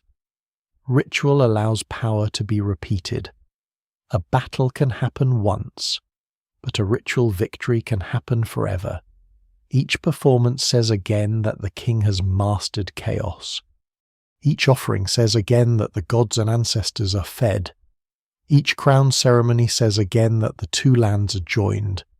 Repetition turns fragile political achievement into timeless truth. Royal burials deepen the same idea. The king dies, but royal power must not collapse with the body. The tomb becomes a place where the ruler's identity is preserved, supplied, and transformed. In the earliest dynasties, royal tombs at Abydos and elite tombs elsewhere show growing investment in the afterlife of power. Grave goods, subsidiary burials in some royal contexts, storage chambers, offerings, and ritual enclosures point to a belief that death does not end authority in a simple way. Modern interpretation must be cautious, especially because later Egyptian afterlife beliefs are much better documented than early ones. Still, what survives in the record suggests that the dead king remains important to the living state. Ancestors and rulers are not sealed away from politics. They help legitimize it. The connection between kingship and cosmic order also shapes how Egypt sees its borders. Beyond the cultivated land lie desert, foreign peoples, wild animals, mountains, and uncertain spaces. These are not always enemies in practical terms. Egypt trades with them, travels through them, mines them, and depends on them for valued materials. But in royal ideology, the outside world often becomes the place where disorder begins. The king's duty is to control that outside, draw resources from it, defeat threats from it, and keep Egypt's ordered centre intact. This idea begins early and remains powerful for millennia. Yet the reality is always more complicated than the ideology. Egypt's origins are full of outside connections, goods, ideas, materials, animals, and perhaps people move from Nubia, the Sahara, the Levant, and beyond into the Nile Valley.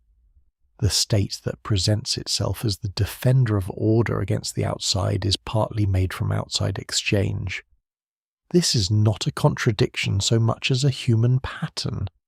Civilizations often define themselves by boundaries even while depending on movement across those boundaries. Early Egypt is no exception. Its sacred kingship grows in a world of contact, not isolation. By 3100 BC and the generations that follow, the king stands at the center of a vast symbolic structure. He is the lord of Upper and Lower Egypt, the bearer of crowns, the name beneath the falcon, the organizer of grain, the patron of ritual, the controller of enemies, the heir of ancestors, and the visible defender of order. The first Egyptian civilization begins when these roles become fused tightly enough that they can sustain a state. The river gives the land fertility. Villages give it labor and memory. Naqada gives it symbols and hierarchy. Narmer gives it an image of unity. But sacred kingship gives it a soul, or at least a language powerful enough to make authority feel eternal. After the crowns, seals, royal names, sacred symbols, and state ceremonies, the camera has to lower again to the riverbank, because no civilization is made only by kings. The first Egyptian state rests on ordinary lives repeated across thousands of mornings, people rising before the heat becomes heavy, smoke lifting from simple hearths, grain being ground between stones, cattle moving toward pasture, boats being pushed from muddy edges, fish being cleaned near reed beds, jars being filled, bread being shaped, linen being spun, and fields being watched with the alert patience of people whose survival depends on timing. The names of these people rarely survive. Their faces are mostly lost, yet their labor is the ground beneath the first pharaohs. Daily life beside the Nile in the early dynastic age is not the polished world later tomb paintings seem to show, with perfect lines of harvesters, elegant boats, and endless offerings arranged for eternity. It is rougher, smaller, more physical, and closer to mud. Houses are made of perishable things, mud brick, reeds, timber where available, packed floors, mats, and simple roofs. They need repair. Walls crack, flood moisture leaves marks, smoke darkens interiors. The settlement smells of animals, grain, damp earth, fish, beer, cooking, and human closeness.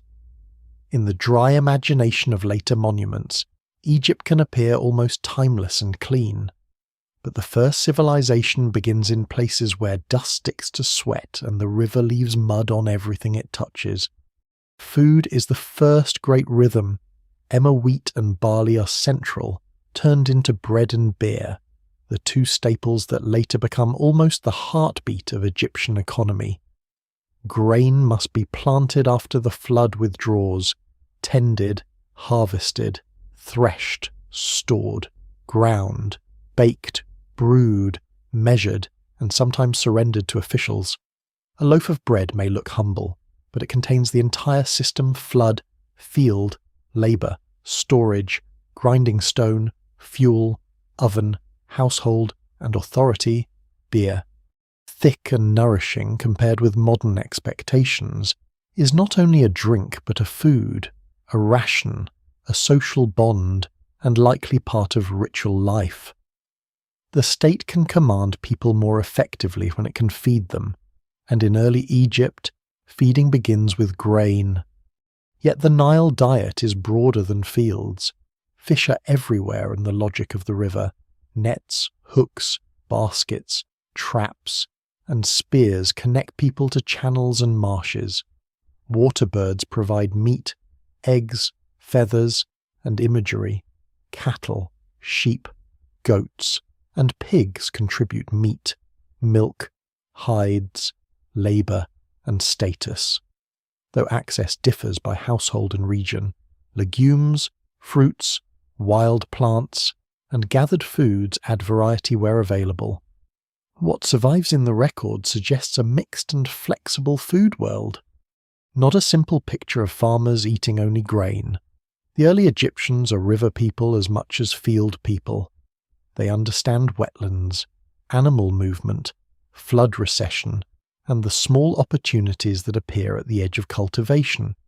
Fuel is one of the less glamorous but more revealing details of this world. Wood is not equally abundant everywhere, and in many places people must use reeds, straw, dung, and plant waste for fires. This affects cooking, pottery firing, heating, brewing, and daily labour. A civilization famous for stone monuments begins in a domestic world where every fire has to be fed from the available landscape. The smell of burning dung or dry plant matter may have been as ordinary as the smell of baking bread. Such details rarely enter grand histories, but they are essential. No state can rise above the need to cook breakfast. Clothing is practical, shaped by climate, labour, and available material. Linen from flax becomes one of Egypt's defining textiles, light enough for heat and capable of fine production when skill and status allow. But clothing varies by class, task, and occasion. Many labourers likely wear simple garments or minimal clothing during heavy work in hot conditions. Ornaments, beads, combs, cosmetics, and hairstyles allow identity and status to appear on the body. Cosmetic use, especially eye paint, may serve beauty, protection, ritual, or all these at once. The exact meanings shift across time and context, but the attention to appearance is old. Even before monumental art fixes the elite body into formal poses, ordinary people are already shaping how they are seen. Work divides time. Farmers follow the agricultural cycle. Boatmen move goods and people along the river. Potters shape vessels needed by every household and by the state. Stoneworkers produce blades, tools, vessels, pallets, and prestige objects. Brewers and bakers turn grain into daily life. Weavers and basket makers create the flexible containers and fabrics that hold the world together but often vanish archaeologically. Herdsmen manage animals along the margins of settlement and pasture.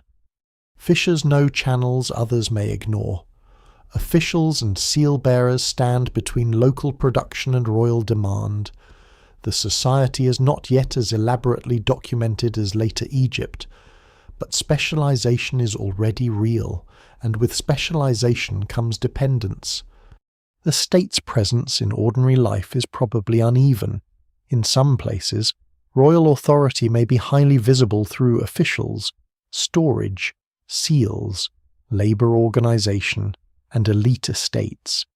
In others, daily life may still feel deeply local, governed by custom, household, village leadership, and seasonal necessity.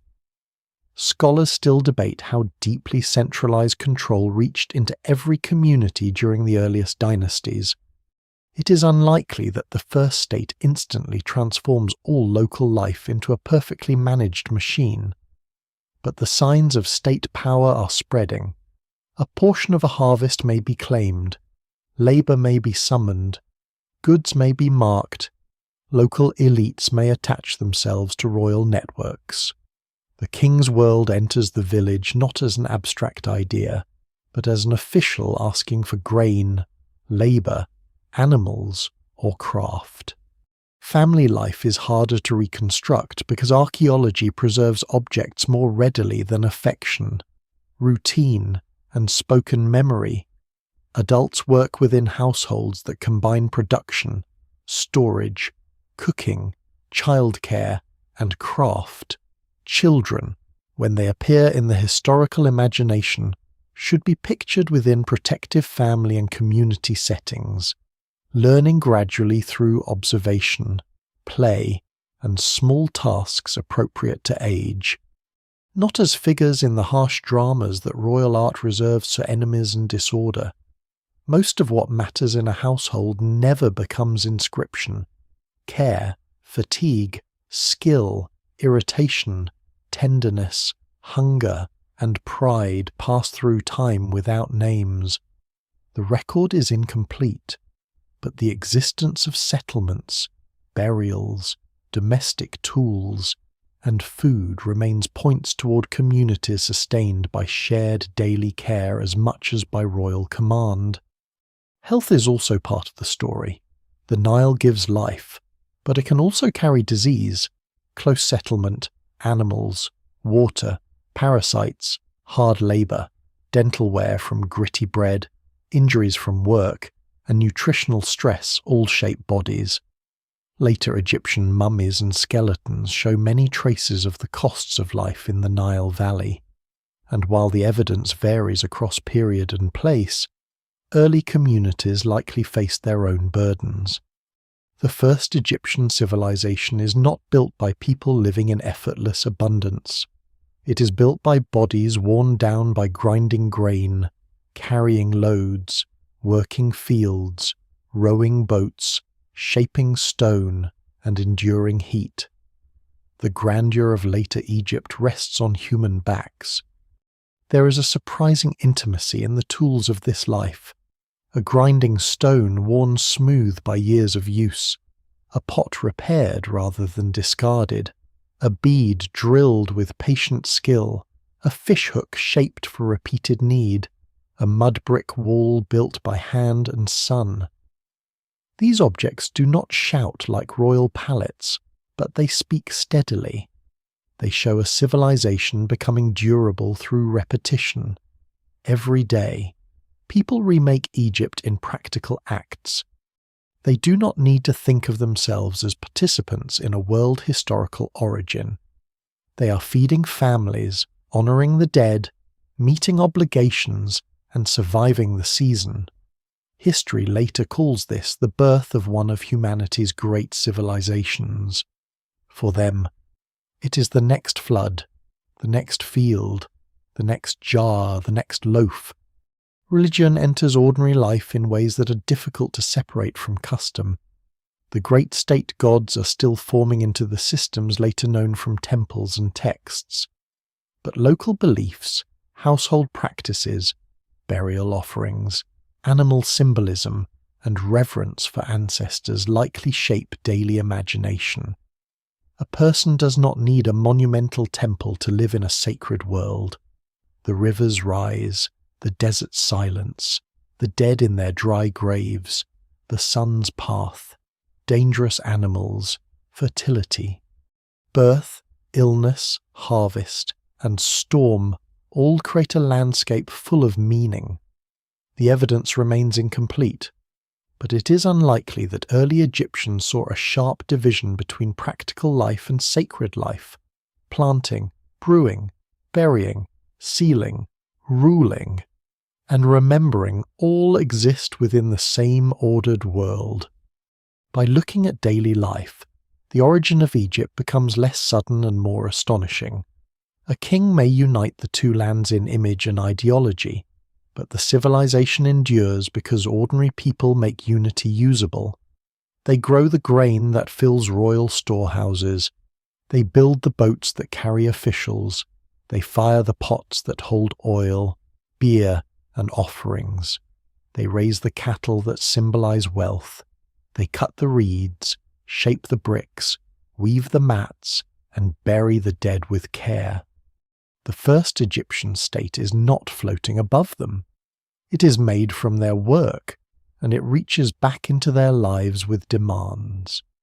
The river beside them continues as it did before kings, rising and falling with its old authority, but now the floodplain is part of something larger, a country with a royal name, a sacred order, administrative marks, and a memory beginning to harden into history. In the daily world of bread, mud, linen, fish, smoke, and grain, Egypt becomes real not once, but every morning. The morning labour of fields, ovens, boats, and storehouses makes Egypt feel self-contained, as though the first civilization of the Nile rises entirely from its own mud. But the more closely the early evidence is followed, the more that image begins to open outward. Egypt is born from the Nile, but it is not born in isolation. Even before the first dynasty, people, materials, images, and ideas move across deserts, along river routes, through the delta, south toward Nubia, east toward the Red Sea hills, and northeast toward the Levant. The early Egyptian state learns to define itself as the ordered center of the world, yet that center is shaped by contact with worlds beyond its fields. This outward movement begins with geography. Egypt appears narrow when seen along the valley, but its connections are surprisingly wide. To the south lies Nubia, with its riverine communities, gold-bearing regions, cattle traditions, and routes deeper into Africa. To the east, desert wadis lead toward mineral sources, stone, copper-bearing areas, and the Red Sea world. To the west, desert tracks and oases connect the Nile to older Saharan landscapes, even as drying climate makes those routes harder and more dangerous. To the north, the delta opens into marshes, Mediterranean waters, and pathways toward the Levant. The Nile is the spine, but it has ribs stretching into many directions.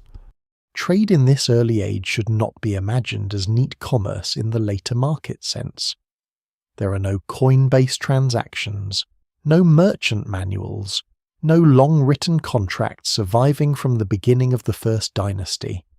Exchange can happen through gift-giving, elite diplomacy, seasonal movement, expedition, tribute, imitation, migration, marriage ties, or controlled redistribution. A rare stone found in an elite grave may have passed through many hands. A shell may have moved from the Red Sea to the Nile through networks whose names are lost. A jar form may travel with people, or it may be copied because it carries prestige.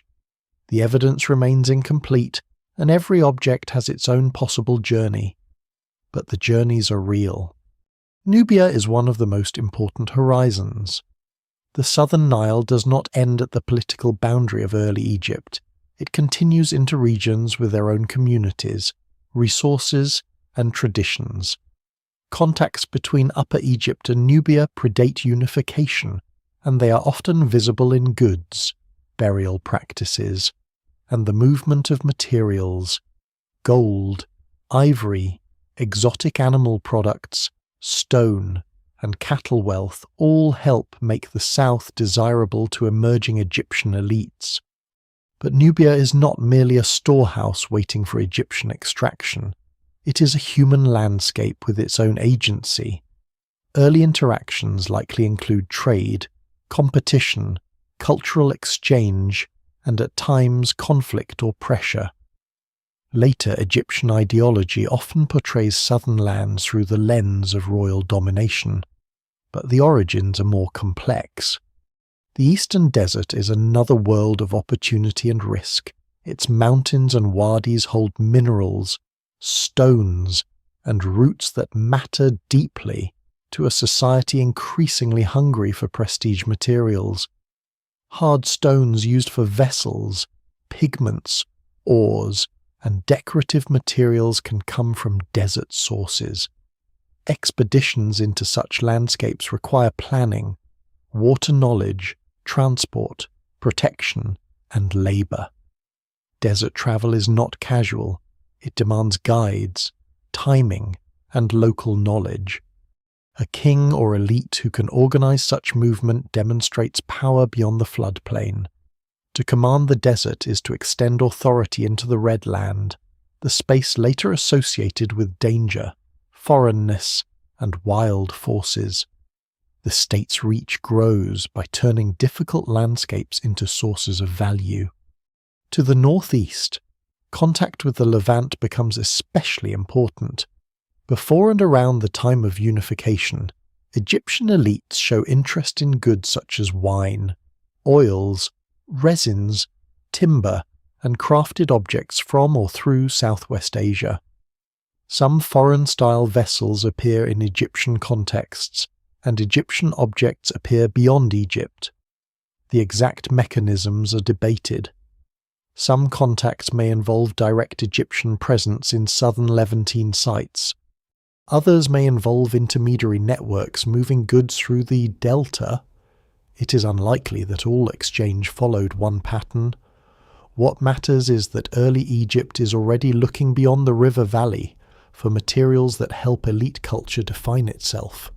A ruler who can place foreign goods in tombs or redistribute rare substances is not only wealthy, he appears connected to distant power. The delta stands at the heart of that northern contact, though it remains one of the more archaeologically difficult regions. Its wet soils and later settlement obscure much of its early history, but its position is obvious. It faces the Mediterranean and the Levant. It contains waterways, marshes, farms, and settlements that could mediate exchange between Egypt and the outside. Earlier northern cultures were not simply absorbed and forgotten. They formed part of the channel through which Egypt interacted with wider worlds. When Upper Egyptian symbols spread northward, they enter a region already connected outward. The unification of Egypt therefore gives southern kings access not only to Lower Egypt's land and grain, but to its horizons. One surprising detail in the story of early contact is that influence does not always travel in the direction later ideology prefers. Egypt will eventually present itself as ancient, stable, central, and uniquely ordered, while foreign lands are often shown as peripheral. But early Egypt itself borrows, adapts, and responds. Certain artistic motifs on late predynastic objects have been compared with Near Eastern imagery, including fantastic intertwined animals and heroic scenes of control. The meaning of these motifs in Egypt is not simply imported. Egyptians reshape them into their own royal language. Still, the borrowing or shared visual climate reminds us that the first Egyptian state is part of a larger late 4th millennium world of expanding elites, long-distance exchange, and symbolic experimentation. This does not diminish Egypt's originality, it sharpens it. Civilizations rarely grow by sealing themselves away. They grow by selecting, transforming, and giving local meaning to what moves through their networks. Egypt takes foreign materials and turns them into Egyptian prestige. It takes possible outside motifs and folds them into the ideology of kingship. It takes roots that once served exchange and turns them into paths of royal power. Its distinctiveness is not purity. Its distinctiveness is the strength with which it absorbs movement into order. Trade also helps explain the rise of administration. Rare goods need tracking, expeditions need provisioning, imported vessels and valued substances need storage. Materials arriving from distant regions become part of elite display, temple offering, burial wealth, and royal reward. The more the state depends on movement, the more it needs officials, seals, labels, and controlled storehouses.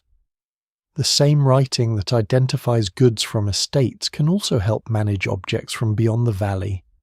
In this way, foreign contact strengthens internal organization. The outside world helps build the inside state. The movement of goods brings movement of people as well. Traders, craft specialists, herders, guides, captives, envoys, laborers, and migrants may all have passed through early Egyptian networks, though most leave no individual trace. Genetic evidence from later periods, including very ancient human remains studied with modern methods, suggests that Egypt's population history is complex and connected to North Africa and regions beyond. But the data for the earlier state remains limited. It would be careless to turn a few samples from later contexts into a complete story of 3100 BC. What can be said safely is that the Nile Valley has always stood at a crossroads between Africa, the Mediterranean, and Southwest Asia. Its people are local to a deep North African landscape and also connected through movement that long predates the pharaohs. By the early dynastic period, Egypt's rulers begin to treat foreign horizons as part of royal identity. The king must control routes, obtain rare materials, display exotic goods, and frame outside lands within the language of order. This creates one of the long tensions of Egyptian history. Egypt needs the outside world, but royal ideology often presents the outside as something to be mastered. The desert gives stone and minerals, but it also symbolizes danger. Nubia provides resources and contact, but later royal art often turns Nubians into figures of submission. The Levant brings valued goods, but foreignness becomes part of the imagery of chaos. No single explanation fully accounts for this tension, because it is both practical and symbolic. Egypt reaches outward while insisting that order radiates from within. The first Egyptian civilization therefore begins not as a closed miracle beside a river, but as a river civilization with many doors. Some open south, some open east, some open north. Some lead through desert routes that only experienced travelers can survive. Through them come goods, ideas, styles, animals, stones, metals, and human connections. The Nile concentrates life, but trade expands imagination. By controlling both, early kings turn Egypt into more than a fertile valley. They turn it into a center that can gather the wealth of many landscapes and make it speak in the language of crowns, tombs, gods, and royal names. As goods move through Egypt's roots and royal power gathers the wealth of many landscapes, that wealth begins to sink into the desert in a form more permanent than daily life. The early Egyptian state does not only build itself among the living, it builds itself among the dead, along the dry margins beyond the cultivated fields, in places where the flood cannot reach and the sand preserves what ordinary soil would destroy. Tombs become stages for status, memory, and power. Long before pyramids dominate the horizon, before the great stone chambers of the Old Kingdom, before the painted afterlife books of later dynasties, Egypt's rulers and elites are already learning that death can be organized into authority. This concern does not appear suddenly with the first dynasty. Earlier predynastic communities had already buried their dead with care, placing bodies in desert graves, often with pottery, ornaments, tools, pallets, food, and personal objects. Natural drying could preserve bodies in ways that must have seemed deeply meaningful to those who returned to ancestral burial grounds. A person placed in the sand did not always vanish into bone, skin, hair, linen, matting, and the outline of the body could remain. It is difficult to know exactly how early Egyptians interpreted this preservation, and scholars still debate how directly natural mummification shaped later beliefs. But the effect must have been powerful. The desert seemed to hold the dead in a state between absence and presence. By the late Predynastic and early dynastic periods, elite burials become larger, richer, and more formally planned. At Abydos, especially in the cemetery area now known as el-Kaab, the tombs associated with Egypt's earliest rulers reveal a new scale of funerary ambition. These tombs are not pyramids. They are mud brick-lined chambers sunk into the desert, sometimes with multiple rooms, storage spaces, wooden elements, and large quantities of grave goods. But their meaning is already royal. They require labor, planning, materials, and command. They are not just places to dispose of bodies. They are institutions built for the dead ruler, designed to preserve his identity, supply his needs, and anchor his authority in sacred ground. Abydos becomes one of the great landscapes of early kingship. Its importance may partly come from the burials of the first dynasties, but over time it grows into something much larger, a sacred place of royal ancestors, and eventually a centre associated with Osiris, Lord of the Dead, in the earliest period, before later Assyrian religion is fully developed. Abydos already seems to act as a memory field where kingship and burial reinforce each other. A ruler buried there is not alone. He joins a line. The tombs create continuity. Each new royal burial does not merely honour one person, it strengthens the idea that kingship itself survives death. The grave goods placed in these tombs are astonishing in what they imply.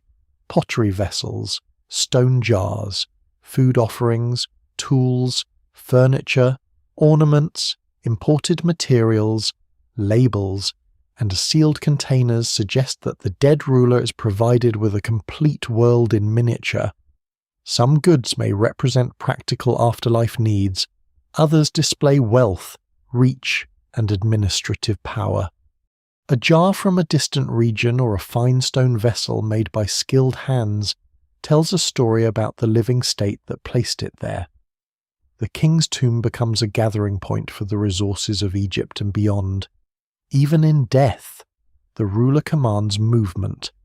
One lesser-known but deeply revealing detail is the presence of funerary enclosures associated with early kings at Abydos. These large mud brick structures, separate from the tombs themselves, may have served ritual purposes connected with royal mortuary cults. They show that the burial was not a single event that ended when the grave was sealed. Royal death required ongoing ceremony. The dead king continued to receive attention, offerings, and perhaps ritual performances. Power did not disappear into the ground. It remained active, managed by the living. The tomb held the body and goods, but the broader funerary complex held memory in motion.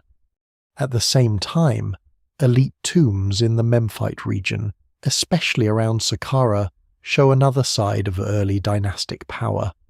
Large mastaba-like tombs belonging to high officials and elites demonstrate that royal administration creates a powerful class beneath the king. These people are not pharaohs, but their burials can be enormous by the standards of ordinary life. They contain storage chambers, ceilings, fine goods, and architectural forms that announce status.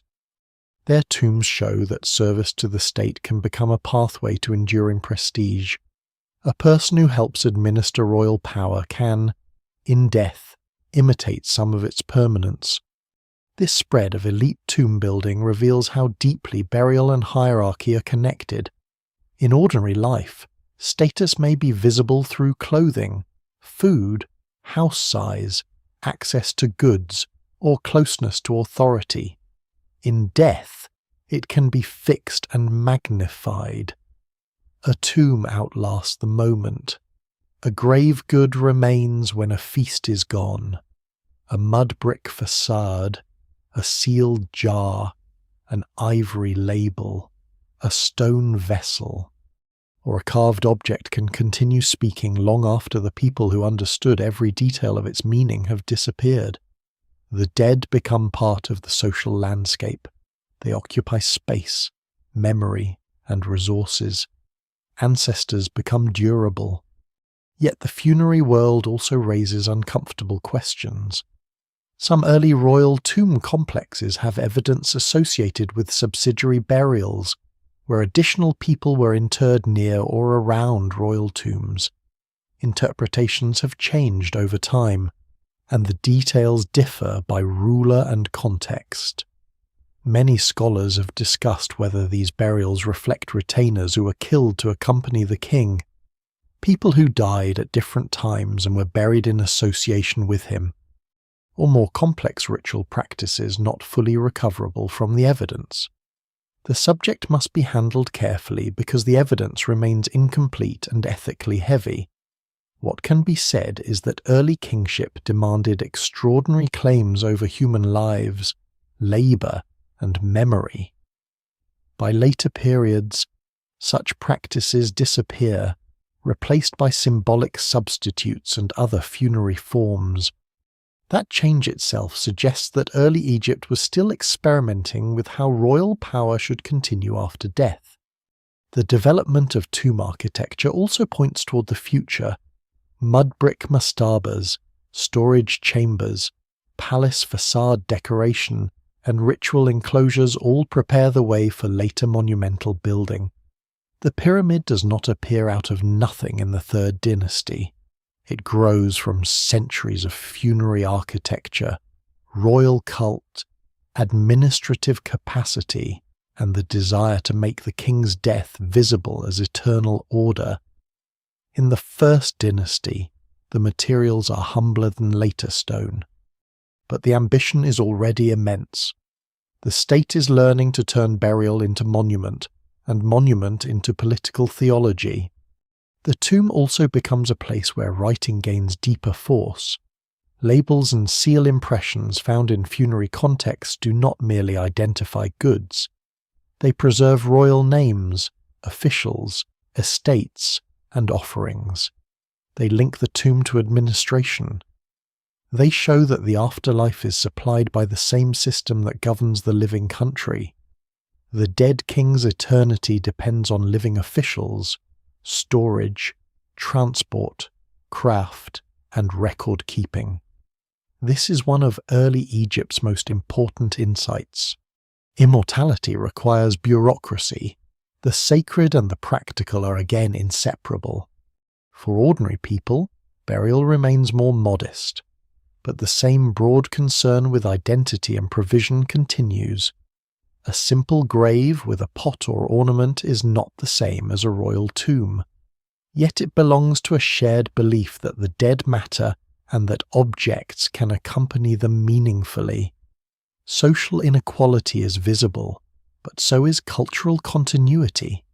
The rich have more, but the basic gesture of care crosses social lines. What survives in the record suggests that death is one of the central ways early Egyptians think about belonging, status, memory, and the unseen continuation of life. By the end of the early dynastic age, Egypt has made a profound commitment. It will spend wealth on the dead. It will organize labor for tombs. It will preserve names. It will feed ancestors. It will turn desert edges into landscapes of power. This is not a side feature of Egyptian civilization. It is one of its foundations. The same society that measures grain and seals jars also builds eternity out of mud brick, sand, offerings, and memory. The first kings rule in life. But their civilization becomes truly Egyptian when it learns to make royal power survive in death. Beneath the confident images of kings, crowns, tombs, and sacred order, the beginning of Egypt remains full of unresolved problems. The civilization that later becomes so skilled at remembering itself does not remember its own birth clearly. It preserves names, symbols, rituals, and royal claims. But the actual process by which early communities become one of the world's first territorial states is still partly hidden. Archaeology can show the expansion of styles, the growth of elite graves, the appearance of writing, the rise of administrative seals, the importance of Abydos and Memphis, and the emergence of kings such as Narmer and Ahar. But between those clues lie gaps where entire decisions, rivalries, alliances, and human experiences have vanished. The first kingdom of Egypt is visible, but never completely transparent. One of the deepest mysteries is the nature of unification itself.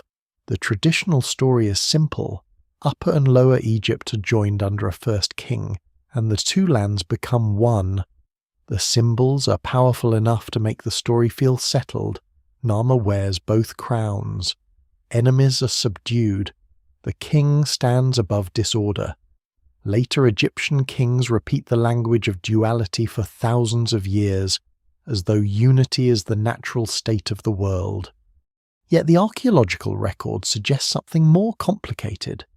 Unification may have been a long process, perhaps beginning with competition among Upper Egyptian centres, followed by expansion into the north, the absorption of delta communities, and the gradual standardization of administration and royal ideology. It may have included violence, but not only violence. It may have involved diplomacy, exchange, elite imitation, religious attraction, strategic marriage, migration, and the practical advantages of belonging to a larger system. No single explanation fully accounts for this transformation. The problem is sharpened by the uneven survival of evidence. Upper Egypt gives archaeology more to work with because the desert margins preserve cemeteries, objects, tombs, and organic materials more reliably. The delta, by contrast, hides its early past beneath water, silt, later settlements, and shifting channels. This means that Egypt's origin story can look as though the south does everything, and the north merely receives history. That is almost certainly too simple. Lower Egypt had its own communities, exchange networks, and cultural traditions before unification. Its position near the Levant and Mediterranean made it a vital contact zone. But because so much of its early evidence is difficult to recover, the north often appears as an absence. Scholars still debate how much of that absence reflects real political weakness, and how much reflects the silence of the soil. There is also the question of identity. Who were the first Egyptians? The answer must be handled with care, because modern ideas about ethnicity, race, nationality, and origin do not map neatly onto the 4th millennium BC. The people who built early Egypt emerged from deep North African populations shaped by the Nile Valley, the Sahara, the Eastern Mediterranean, and connections beyond. Archaeology shows continuity within the region, but also movement and contact. Genetic research has begun to add new layers. Though the evidence remains limited for the very earliest dynastic period, a genome from later ancient Egypt can illuminate patterns of ancestry and connection, but it cannot by itself solve the population history of 3100 BC. What survives in the record suggests a people rooted in the Nile and North Africa, while also participating in wider networks linking Africa and Southwest Asia. The origin of Egypt is not a story of a single people arriving suddenly from elsewhere, nor a story of complete isolation. It is a story of local development inside a connected world, Popular theories have often tried to make this mystery simpler than it is. Some claim Egypt must have been founded by outsiders because its achievements seem too sudden. Others imagine lost civilizations, hidden teachers, or unsupported migrations as the real source of its rise. These ideas may sound dramatic, but they are not needed to explain early Egypt, and they are not supported by the mainstream evidence. The more grounded story is already extraordinary. Climate change pushes people toward the Nile. Villages grow, farming, herding, fishing, craft, and trade intensify. Elites compete. Symbols become more powerful.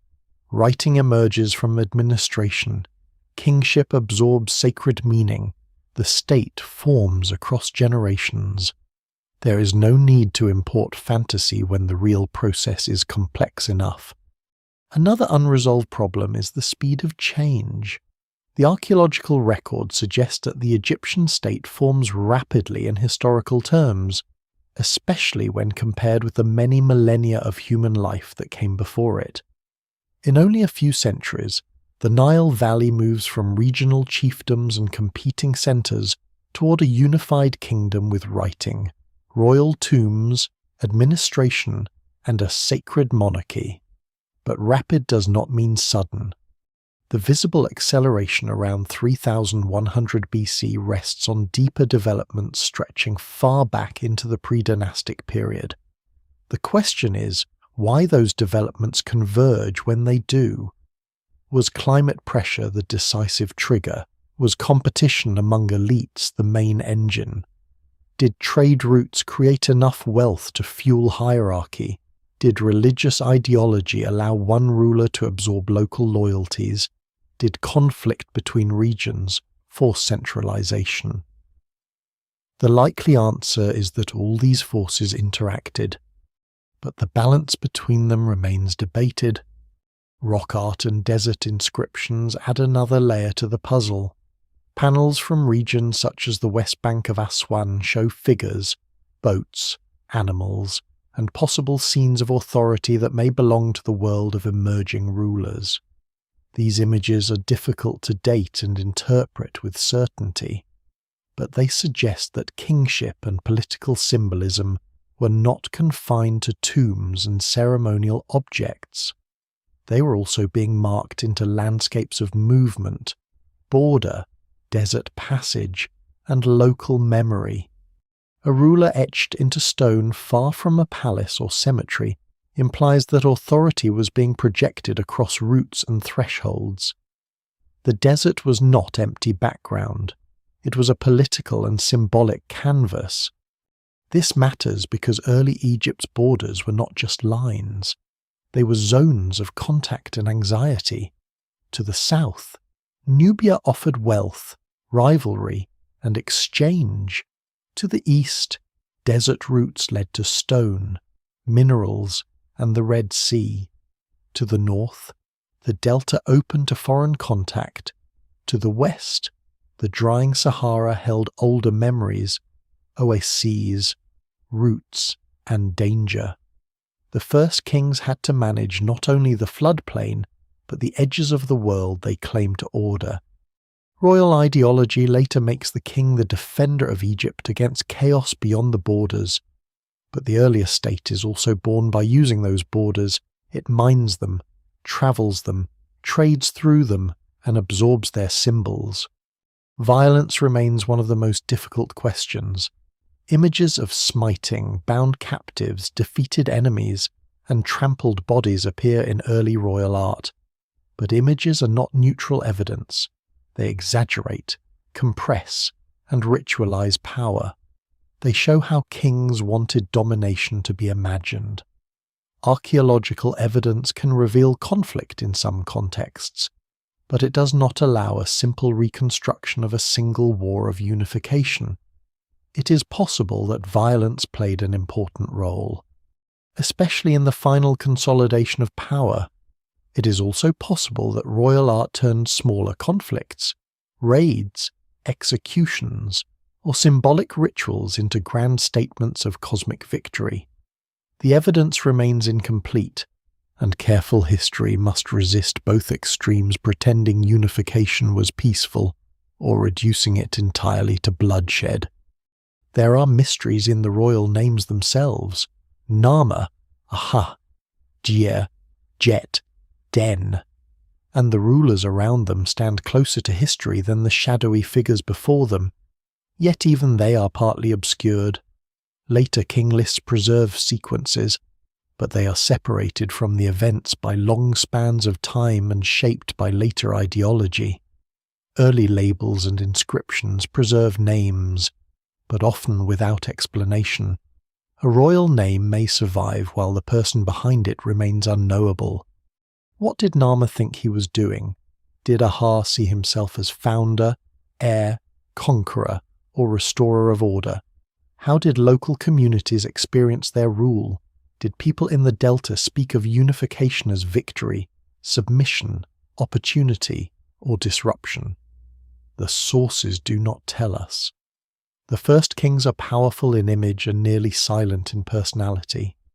Even the word civilization can mislead if used too casually. It can make Egypt's beginning sound like a clean step from primitive life to higher order. That is not what happened. Predynastic villagers were not waiting passively for kings to make them important. They already had technologies, beliefs, trade, artistry, social identities, and deep environmental knowledge. The rise of the state brought coordination, writing, monumental ambition, and political unity. But it also brought hierarchy, extraction, inequality, and stronger demands on labor.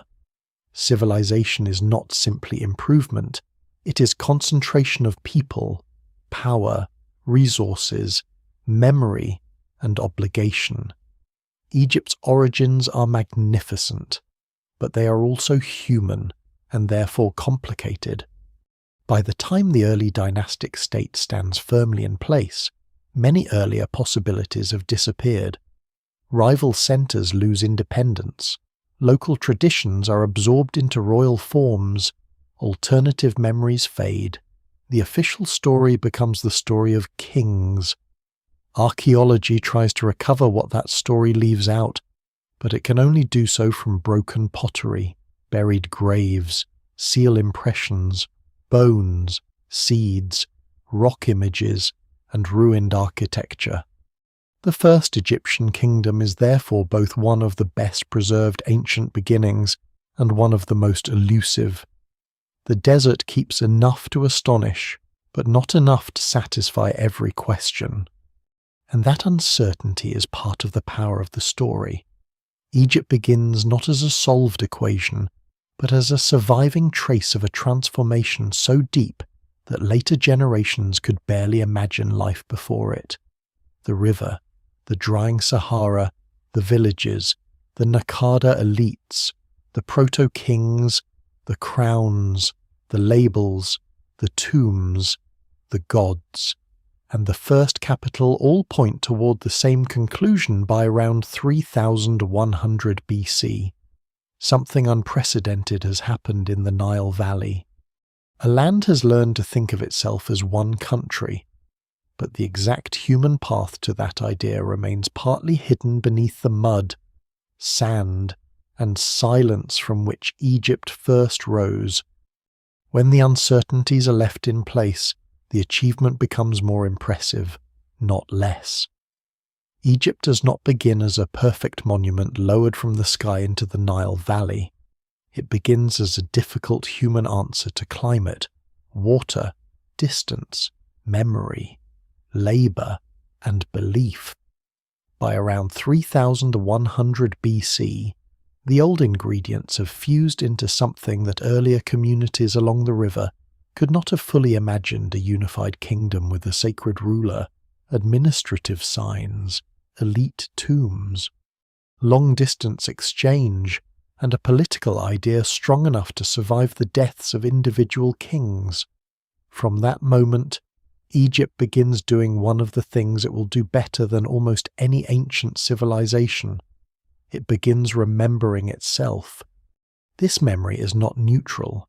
It is shaped by kings, priests, scribes, tomb builders, officials, artists, and institutions that have reasons to present the past in orderly form. Later Egyptians look back toward the beginning through royal lists, ceremonial traditions, myths of the two lands, and the recurring image of the king as the one who protects order. They do not preserve a messy archive of every village rivalry, every local compromise, every failed ruler, every absorbed tradition, or every disagreement behind unification. Instead, they preserve a powerful structure. There was a first time, a first joining, a first line of kings, a first establishment of order. The beginning becomes not only an event in the past, but a pattern that every later king must renew. This is why the origin around 3100 BC matters for the entire long history that follows. The pyramids of the Old Kingdom are not simply enormous tombs built much later by more advanced kings. They are the descendants of early royal burial, early sacred kingship, early labor organization, and the belief that a ruler's death can be turned into permanence. The pyramid is stone, geometry, astronomy, theology, administration, quarrying, transport, and human effort concentrated into a single form. But its roots reach back to mud brick tombs, desert graves, funerary enclosures, offerings, and the earliest attempts to make royal power survive beyond the body. The same is true of writing. The hieroglyphs that later cover temples and tombs with hymns, offerings, royal victories, divine names, and afterlife texts begin in a smaller world of labels, seals, jars, names, and administration. What starts as a way to identify and control goods becomes one of the most enduring writing traditions in history. It gives Egypt a memory longer than the memory of any single human community. It allows names to be repeated, rituals to be preserved, titles to stabilize, kings to be listed, gods to be defined, and the dead to be spoken for across centuries. The first marks of power become a civilization's voice. The idea of the king also continues from these beginnings with astonishing durability. Later pharaohs will rule very different Egypts: pyramid-building Egypt, empire-building Egypt, divided Egypt, restored Egypt, foreign-ruled Egypt, priestly Egypt, Greek Egypt, Roman Egypt. Yet the central language of kingship remains rooted in the early solution to the problem of unity. The ruler is lord of the two lands. He wears crowns that express duality. He defeats chaos. He offers to the gods. He protects Ma'at. He stands between the human world and the divine order that keeps the sun rising, the river flowing, and society from dissolving. Individual dynasties rise and fall, but the office carries the memory of the first unification like a seal pressed again and again into time. This continuity can make Egypt seem unchanging, but that impression is misleading.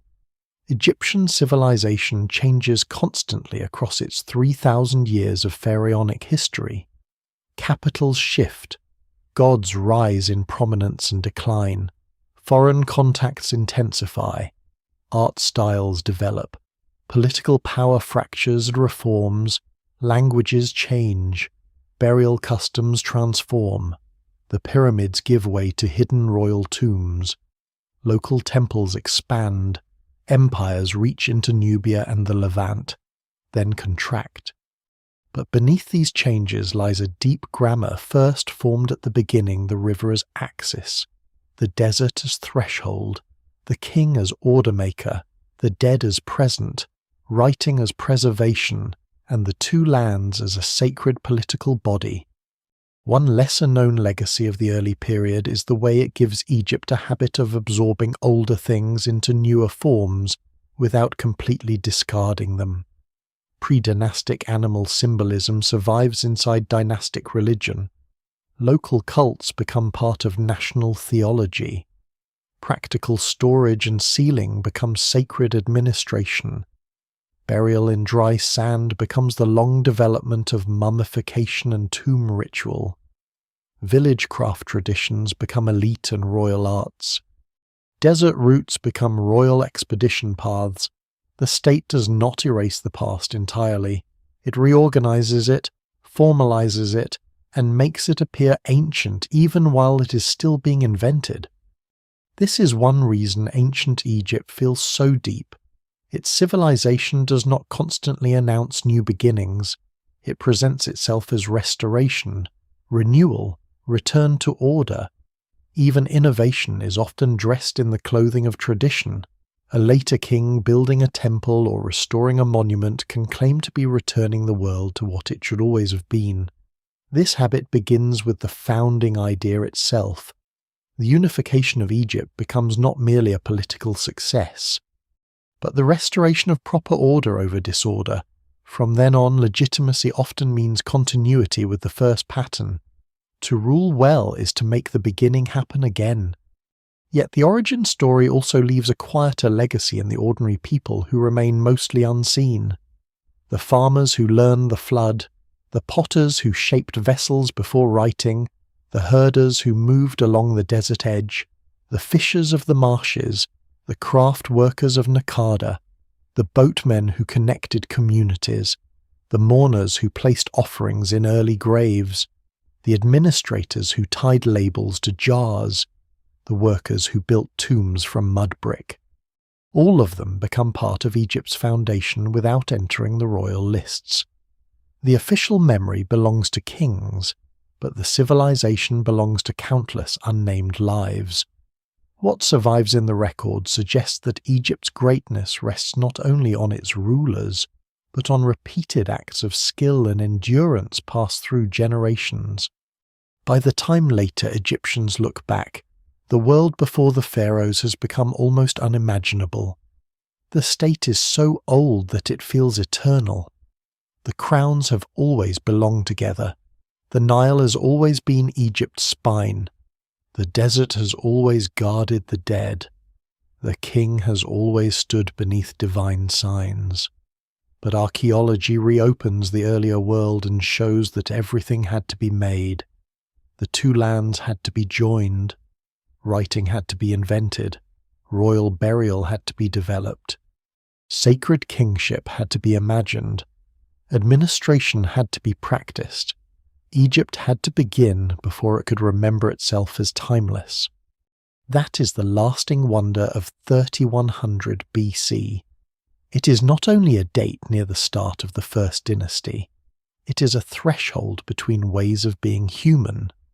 On one side are communities adapting to river and desert, rich in tradition, but not yet bound into a single state.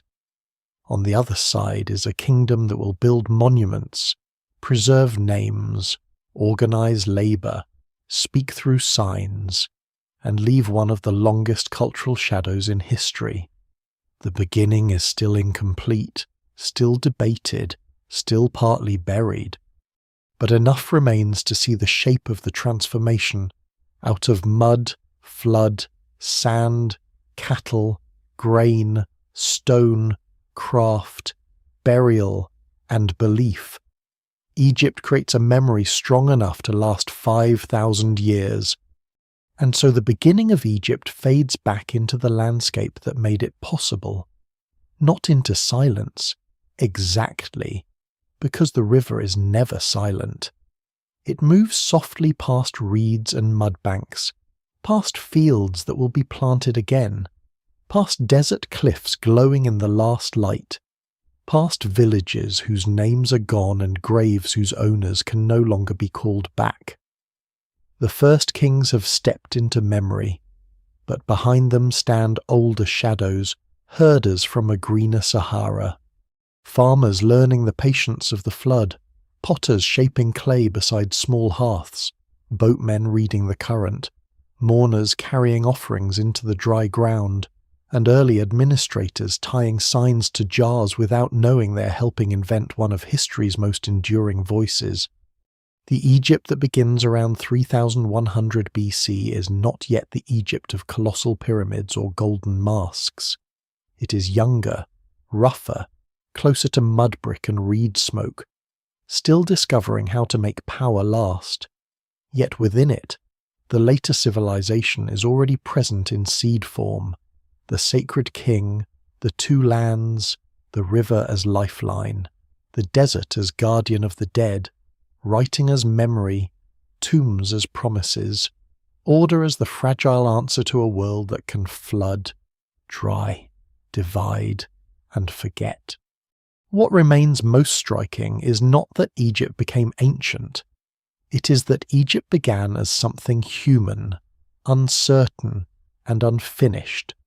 Its founders did not know they were founding a civilization that people would still study 5,000 years later. They were answering the needs of their own time water, food, land, ritual, authority, ancestry, survival. The mystery is that these answers became so powerful that they outlived the people who first shaped them. A crown became an idea, a name became a dynasty, a burial became a theology, a river valley became a civilization. And still, beneath the monuments and king lists, the beginning remains partly hidden. The sand gives, but never everything. The mud preserves some traces and erases others. The first Egyptians leave behind enough to be remembered, but not enough to be fully known. That is why their origin still feels alive. It is not a closed story, but a landscape of clues. At dusk, one can imagine the Nile before the pyramids, before the empire, before the long procession of famous pharaohs. The water darkens, birds settle in the marsh, the desert cools. Somewhere, a small fire burns beside a house of mud and reeds. A boat drifts north with the current, and in that quiet movement, Egypt is beginning.